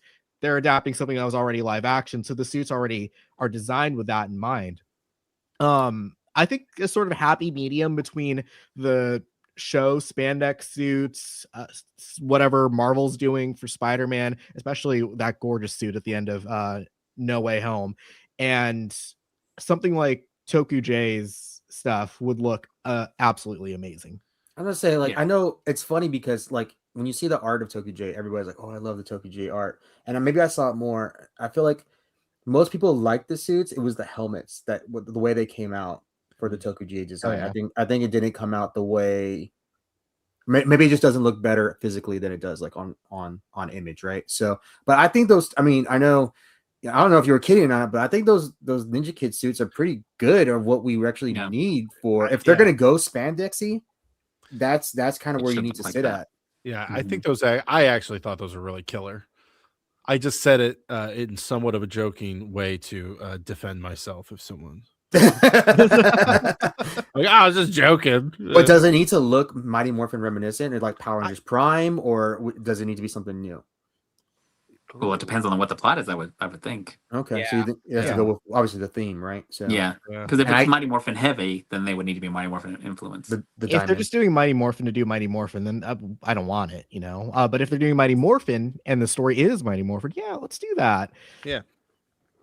Okay. Now Zords, are you hoping? What are you hoping for? I mean, we don't. I don't know if it's Mighty Morphin. I don't know if it's space. I don't know if it's cars. I don't know if it's We do know it's going to be Mighty Morphin. For it's sure. ambulances. But what do you want them to look more like? The designs more like from the show, because I don't think it's going to be like a person in a suit. But like, what do you want from that, or do you want it to just not make sense and not like the movie? I say really keep it simple. liked. Yeah, I really liked what Fortnite did. That okay. was also a guy in a Yes. suit, but that design, that design was Fortnite great. was so good. Yeah. Even if they don't go that direction, as long as they don't go with that Michael Bay Transformers look, show how it actually comes together, and they don't have to show it like exactly piece by piece, or they could just go do the Turbo movie. I loved that. I love that turbo sequence Oh, movie. I think yeah. that is so cool. But I think actually showing that they can transform, I thought that was just totally lost, because they come together sort of off screen and it's left up to the imagination for the 2017 movie. Do that here. Like, that will get people to buy the toys. That's why people like Power Rangers Megazords. That's why people like Transformers, because they get to engineer that in their brains, and their synapses start forming. They're like, wow, maybe I'm attracted to Transformers. Wait, hold on. Yeah. The Zords was the first thing my kids were attracted to. Like I have all my stuff on my wall, and it's like they just wanted to play with those. That was the first thing. Take them apart, put them together, take them apart, put them together. And so yeah, the Zords need to be, there's so many things that like need to be good. Like, you gotta have a good Zord, gotta have a good suit, like all that stuff. Yeah. Morpher, what do you guys want for Morpher? A good Wrist one. morphers are the best. I You love like wrist? I actually don't like wrist morphers. But Flip they're gonna be a phone. must for sure. I'd actually like to see it in the show. Yes. Show Good us point. the Morpher. Good point. Don't sell us a toy we didn't see in the show. Good point. I always like the power coins. I always like the Mighty Morphin Morpher. Like, I thought that's always going to be my favorite Morpher. I mean, Classic. I think, I don't like wrist, but like I like after that, like Zeo and Turbo, and I like the Turbo because I like the Keek. I think that's cool. But after that, like, I'm kind of like, I collect Morphers, but they're not, because most of them are wrist. I like the thing. I even like the Mega Force one where they did the mouth opens up. Like, I thought that was cool too. Colin really like, disagrees. He's like, Morphers different. or SPD. Oh, theirs was pretty cool. It was just a badge. I'm with you on SPD for sure. Like, I guess I'm a little Especially bit on anti. Mega. I'm anti. Although I would like a sword. I know Ninja Steel kind of did it, but their swords look very, very kind of silly. I would like a sword, like a proper sword Morpher. I think that'd be cool. Almost like He-Man. Like, It's gonna be a belt buckle, guys. We all know better. oh, it's gonna be a belt buckle. I think a lot of people think they're going to do Power Rangers Prime. I don't think they're going to do Power Rangers Prime. I have actually been told to never expect anything in the comics to ever be in live action. But They might cherry pick certain things. I think they could. I think, Yeah. and I think one thing we could see is the Power Dragon. Rangers Prime suits, something looking like that, but maybe like less armory. Because I think that the Prime suits in the comics look more iron, almost a little bit Iron Man-y. Like, they kind of like almost tease that's what it is. But maybe if they can find something like with the Ninja Kids Toku J and like a happy medium between the armor, like, we make sense. Like, when you see Captain America, like, it looks like at the base it looks like tights, but when you get up close, like, oh, like he has Kevlar, he has armor, like it's kind of armored. Like, I'm kind of like thinking like that. You know what I mean? So that's where I'm at on it. But and the Zords, I just want the Zords to make sense. That'd be cool. I don't think we're gonna get a lot of Zord fights though. I don't think. I think it's gonna be a big deal when the Megazord shows up. Yeah, and that can be good. Yeah, I think It's not as It's gonna be a overabundant. smooth finale. First Megazord fight. Yeah. And we got a Megazord fight in, what was it, DC Legends of Tomorrow? That was the finale. Hmm. I don't know if anybody watched that show. I did. Wait, the big blue guy versus the Yeah. guy? Yeah. That was a Megazord fight. No, it was out of nowhere too. It made no sense, but it was great. Daniel, maybe that's the way to lean. Oh, I lost you. What happened? Sorry. Maybe that's the way to lean, where like, the best way would be Marvel, right? But then the worst way would just be like old spandex. But the CW started to go from leather everything, and then they started going kind of a happy medium. Like by the end of Flash, he was in like a very realistic, textured spandex, and it looked like spot on to like the comics and everything. So maybe that's where we'll go, kind of that end of CW era. I mean, I don't know. Great, I mean, we'll see. I'm curious what they do. I'm curious where they spend the money here. Like that, I think that's where I'm curious where. Well, and like you said, about the Zords, it might be to where like the first season they don't have really Zords, and then maybe second season if it does well, they're like, all right, let's pump some budget into like some Zord. I don't know, maybe not, but I mean, they apparently. So I mean, this is gonna have an incredible budget compared to what Power Rangers has already had. Because I think I was watching something and they were like, Percy Jackson, we only made it like, I think there was only like 10 million an episode that we got, and we're like, I think Power Rangers runs on 200,000 an episode, like, and it has for like the last like 30 years. You know what I mean? So I think and you see what Dan Schatz and Jonathan E. Steinberg did with that first season of Percy Jackson. For those that have seen Percy Jackson, like I can't see where they cut corners. You know what I mean? So it's like I think it looks really good. And there's some really cool moments on there, and you can tell like they're on a green screen and stuff like that. But they do it well, and they make it work well as well. So yeah, I like I said, I've been watching Percy Jackson, and I've been more I'm watching the show. I'm like, this is like, if they can do this and they can take this effort to Power Rangers, I will be happy. Yeah.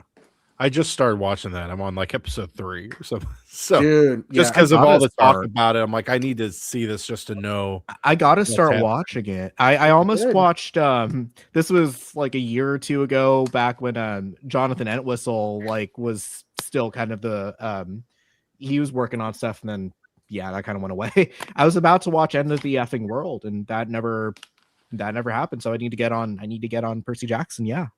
Karate Kid Legends was not very good.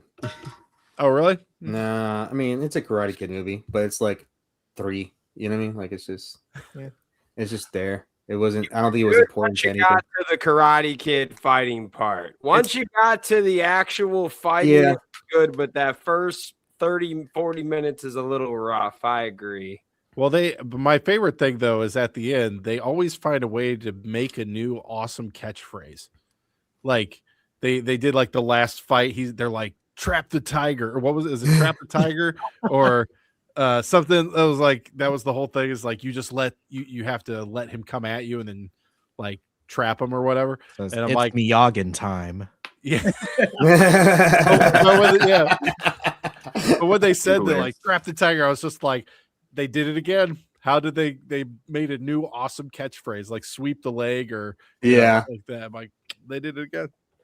Speaking of that, the Masters of the Universe trailer came out today, and the first thing when I put up a Skeletor post, the first thing I saw, it's Skeletor time. It's Jared Leto is Skeletor. Or is he actually? I haven't seen it. Yeah. Oh my god, the trailer looks pretty good. Like I gotta say, like, I'm digging it. It has those. It looks like an 80s movie that they made in 2026. It's like really, I dig it. I think it looks good. But I'm kind of out of topics. Does there anybody want to talk about anything before we go that's not related to maybe an AI thing or anything? Oh man, you saw me ready. I'm like, okay. I mean, if you guys still have a little bit of steam, you want to talk about Gavin? We can talk about Project Red. I'm only following a little bit, but I think what our audience might more is like the fall of Super Sentai for Gavin. Or we can talk about that. Yeah, yeah, certainly so, part of the discussion. I mean, I know a lot of us kind of covered it here. I know Jay. I saw Jay said, "I'm not talking about this. You watch my Little People action figure story." That was so funny. He's like, I'm staying out of it. Watch this, and I was I think like no matter what, there's like this profound little sadness or mourn. I know like they could always go back to Super Sentai, but this is kind of like an unbroken chain, so it's a little bit hard. Well, sorry, go on. I was gonna say, I mean, again, it's one of those things when you're in it and you're inside the niche of it and you're actively engaging in it, it seems like a really big deal, right? But when you step yourself out of it and you look at it broadly and more logically, I would say, you would almost say like you would see something like that was going to happen, right? So like other shows do it all the time. TMNT like will sometimes take breaks and other franchises. So this is nothing for us. It's unprecedented for us in the fandom. Right. Elsewhere, it's whatever. But you got to also remember like the Super Sentai fandom, or even like the tokusatsu, like, you know, actually watching Japanese shows fandom in the America, like it again, like when you're online, when you're on Twitter, it seems big, but it's like not. You know what I mean? So, and even then, I think most of the reactions in Japan for Super Sentai were like, "Oh, it's still on," and that's what I was seeing a lot from Japanese Twitter users and stuff like that. Now them move, and I kind of knew something was going to happen because I think I reported, and I think you commented on too, also Tucker, was that Deadline did interview with the CEO of Toei back in the summer, right? And the only thing I was interested at the time was they said, "Oh, we're not involved with the Power Rangers reboot." But what they also said in there is that we're working on a new property that's going to be more marketable to Western audiences. And I was like, okay, so are they making a new show? But then they brought Kamen Rider to YouTube or made it available for people in the United States. And I was like, okay, was it that? Like, was that what they were talking about? Because, you know, every time they have a new Kamen Rider series, they consider it a whole new thing, right? So I was like, okay, maybe they're talking about that. And I had a meeting with Bandai in San Diego, and I actually talked to them about Super Sentai stuff. I actually talked to them about Kamen Rider stuff, and I actually reported on something. And actually, Bandai messaged me to take something down, so I can't talk about that. But what I can tell them, like, they were definitely going to. He didn't tell me about Project Red at the time, but he told me like they were doing something that was going to make more tokusatsu, or trying to bring tokusatsu to the West to make it more marketable for Toei, right? Like they're doing great with like One Piece and all their animation stuff like that, but where they're really losing out is they call it, was it special effects live action? Is that what they're calling it? That's how they phrase it, special effects live action show. I think that's how they phrase it. But I was really surprised with the whole Project Red. I was really surprised with the look of it too. And I know we're not calling it like a Gavin reboot, and we're not calling it a Metal Heroes reboot because it's something new. And I think that's where people are. I think they're getting a little lost on that. And I had said that the only way for them to bring a new property into the United States is they have to create something new, and not obviously for contractual reasons, not connected to Super Sentai. So I guess it makes sense. I kind of want to watch it. I just don't know if I'll have time to watch it, but it's interesting. I think it looks really cool. It kind of reminds me of like RoboCop meets Beetleborgs. That's kind of what I'm seeing. I don't know what do you guys think about it? Maybe I'm talking too much. No, I well, kind of about the whole Sentai thing. It's sad to me because like I get that all the time on videos, people talking about how like I've covered a lot of the Neo Saban seasons, like talked about them and looked into them, and people always are like, you know, the Sentai was way better. This sucks, but and I'm like, I get it, I know, I understand, but it's like they needed each other to, like they needed to coexist together. So it's like it's sad to me to see it like crumble like a little bit on both sides. And like I always have people saying like, are you gonna ever do like a Sentai video? Which I've never really watched Sentai that much. And the reasoning for me is that I can't sit and watch it. Like I have to have it like while I'm working, I can watch like Power Rangers because I can have it on another screen, but I can't read the subtitles all day because I just can't be that attentive. So I'm like, if I would love for them to like even take old season and like dub them in English, that would be like, I'd love that.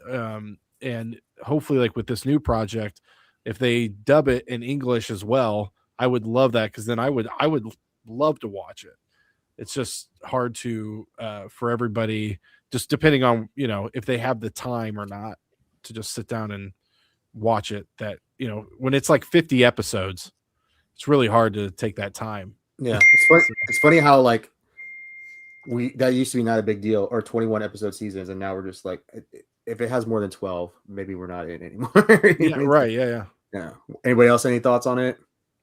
I think overall it's going to be great for tokusatsu as a genre, just to grow in general. Mhm. That and Kamen Rider 2 coming to the US, being live streamed. I think overall that would be the best way to grow. I'm a little surprised because wasn't Bandai also offered to buy Power Rangers around the like Hasbro deal? I'm surprised they didn't take that and do it there, but maybe they didn't have that in their mind at the time. But yeah, it's a shame that like Sentai kind of has to go away for it. Humans are kind of creatures of habit, so seeing it go away, yeah, it's gonna hurt. But you know, the world moves on. Yeah, and I'm not like we were talking about the I can't even remember the reignition line.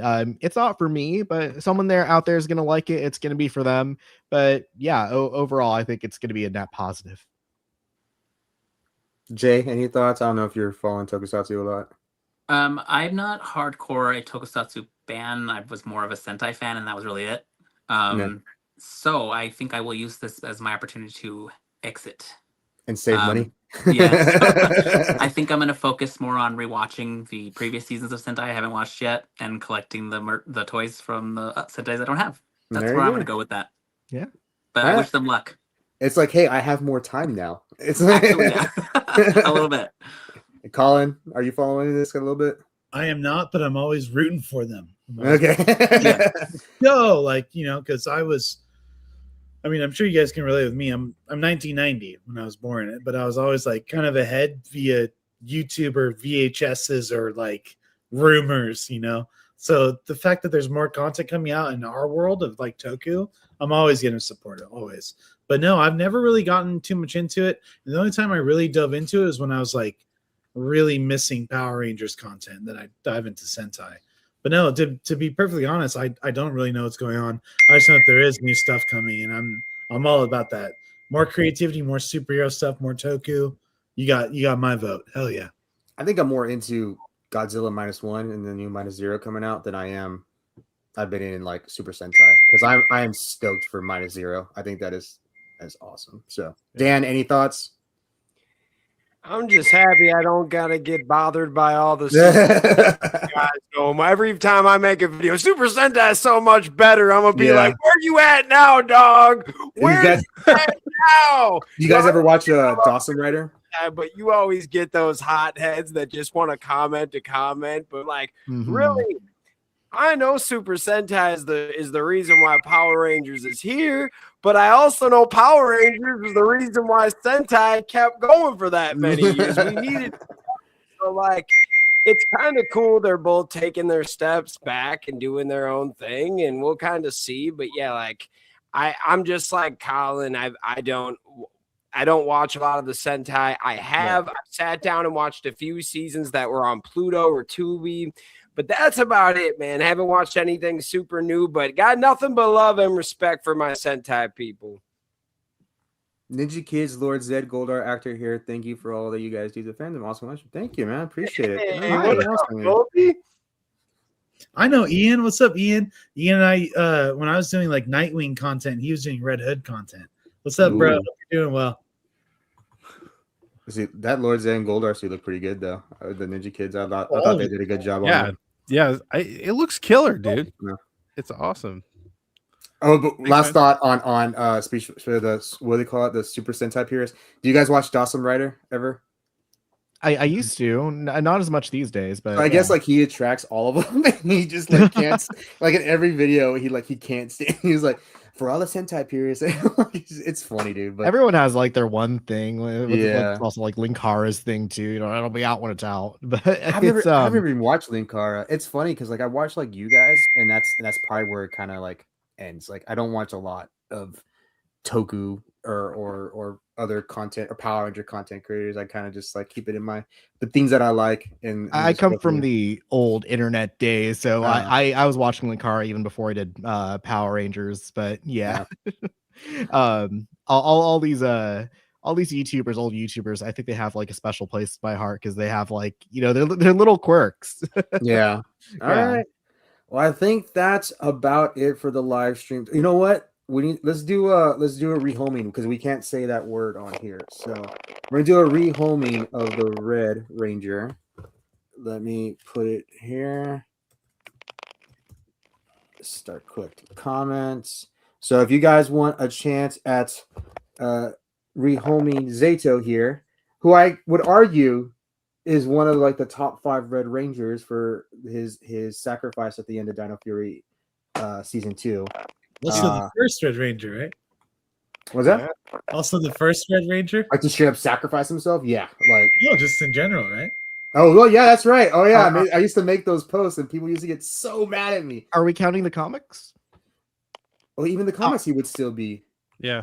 Oh well, it wasn't. Oh it my was gosh, millions of years. 65. 10 million years. Who were the Die Ranger like ones in the comics though? Weren't they technically? Oh, that's right. I forgot about those. In the show, he's the first. They became like the Morphin Masters, right? Is that what it is? Yeah. Yeah. All right. Hashtag Red. We'll give it about like 4 minutes. All right, we got to fill for 4 minutes, guys. All right, here we go. You know what we can do is we can do come watch me stuff. Let's see. Oh, I like how you know what, maybe if I take off the banner, it'll show him. There we go. No, you're fine. I was like, I'm just gonna go with this because I like how you went to the side. He like dodging it. All right, yeah. So just put hashtag Red. You know what? Worldwide. So if you guys know where you are at, I will send it to you. So, Australia is like $50. So just try not to be in Australia. But okay, yeah. Let's do outros. How about we start with Mr. Colin? I'll give you the stage. Let me see. Well, I can't. Hold on. Oh, it's because I have this thing up. Hold on. Maybe I just stopped. Scared all my messages to go off. But here we go. Guys, big thank you to all of you. Let's keep the positivity and reality of Power Rangers alive in the fandom. My name is Colin K. Bass. You can find all of our Power Ranger content at shatteredpass.com. We're doing Bloodline of the Grid, First Ninja, Rise of the Ninja, lots of Power Ranger stuff with some of your returning Rangers. Currently, I am doing a bunch of other projects in the fandom, but go follow Colin K. Bass on Instagram. I rep everything we're doing, and also all of you guys are amazing, and just keep being a hero and spreading that positivity. And thanks again for having me on. Oh, thanks for coming, man. Even with your text message, you're so busy. I'm so sorry, dude. No, you're good. Tried eating it too. How about we do Mr. Casey next?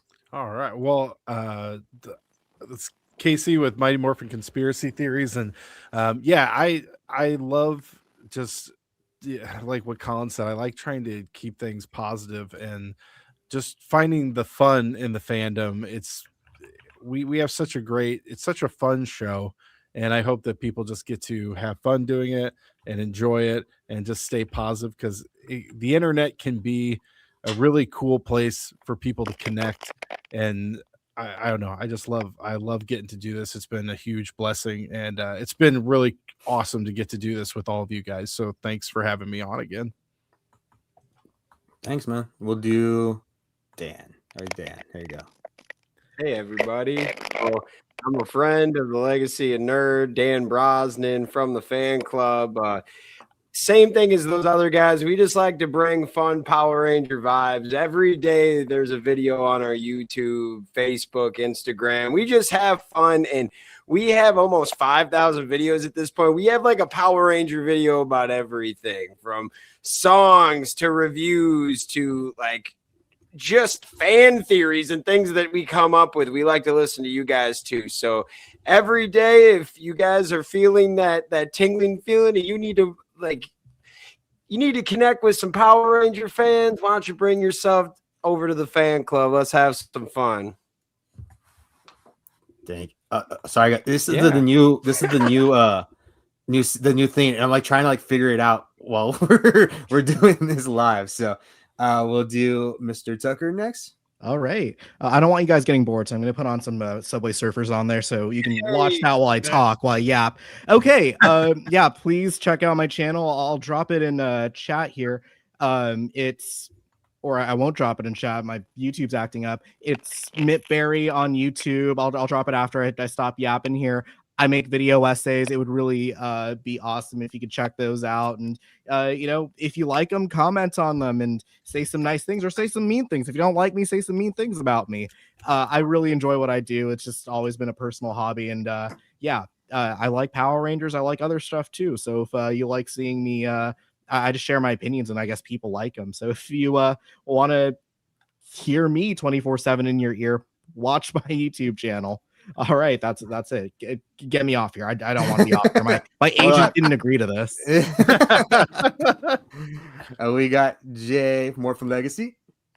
Hey, I'm Jay from Marvel Legacy. Sorry, I'm having technical difficulties with my sound and stuff. Anyways, hey, if you're into nostalgia, because that's what I bring, and then like I said, action figures, doing random stuff, go to Marvel Legacy's Facebook and our YouTube and our TikTok and all that. It's good times. We just have a good time. It's all nostalgia. That's all I got. You don't need any more followers. You have like 3 million followers. I think you're hey, here's a cool announcement. We just surpassed 900,000 followers on Facebook. Dude, yeah, boy, that is awesome. On our way to 1 million. Let's go. Woo. Dude, Get that that's plaque. wild.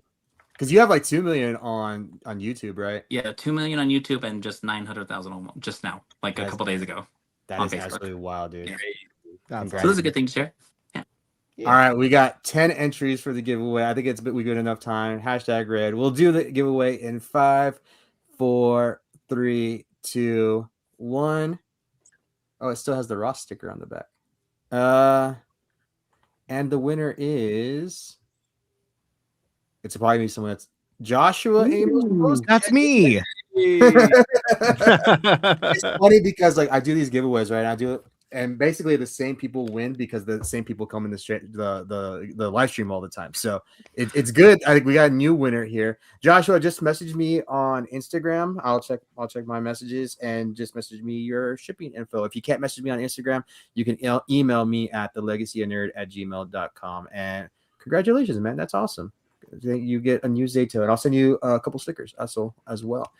All right, guys, that is it for our show. I guess I will take. I am Daniel from Legacy of Nerd. If you're, my hair is like super frizzy. Thank you for having us, Daniel. Thanks for having me. No problem.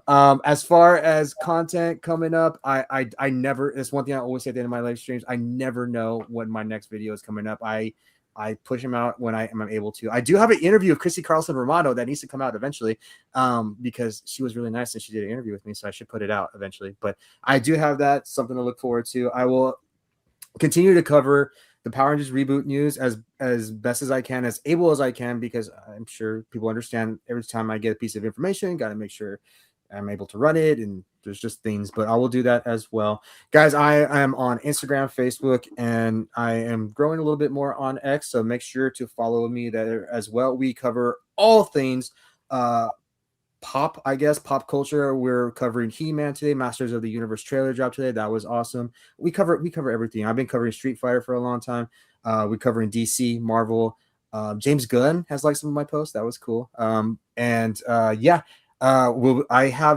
don't have any movie reviews coming up. The last movie review I did was for 28 Years Later, The Bone Temple. So go check that out. It's a really good movie. If you haven't seen it, go check out my review. Also, make sure to visit thelegacyofnerd.com. We have a website, guys. We're like Morphin Legacy cool. And so we have thelegacyofnerd.com.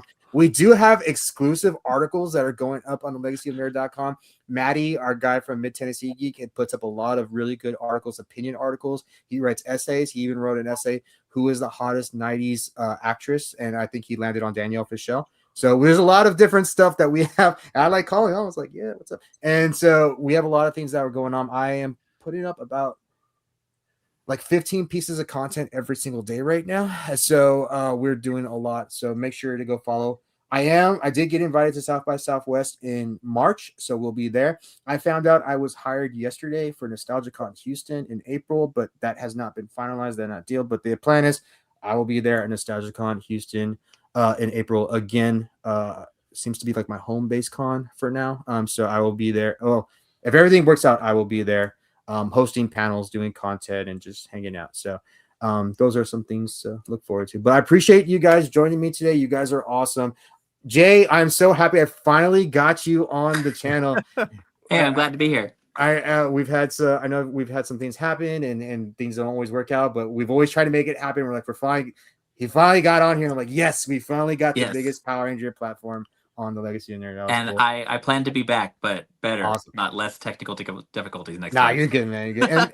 And Tucker, thank you for joining us for the first time. That was awesome, man. This is fun. You have the best Power Ranger content creator voice in the whole fandom right now. So, geez, I think I'm whiny. Nah, you're good. I was like, do you sing? Do you sing out of curiosity? No, but I went to music school. I mean, I can sing. I'm just not. I don't think I'm a good singer. Yeah, he's like a secret EJ over here. I am also, we're all like notoriously good karaoke singers. Tucker, Jungle Fury theme song right now. Let's go. Oh no. That's gonna be extra money for my agent. Oh man, and he does have an agent for real. All right, guys. I actually don't. I've been looking for one, so if any agents are watching, agencies, watch out. Tucker needs you. Well, thank you for the chat. I appreciate you guys. I do not will be back on for live stream, but I'll try to be on more often. That is a goal for 2026. I'll try to be on more often and re-engage with you guys. But I appreciate everyone being here. Just make sure to follow all of us for our content, and y'all have a great night. I'll see y'all next time.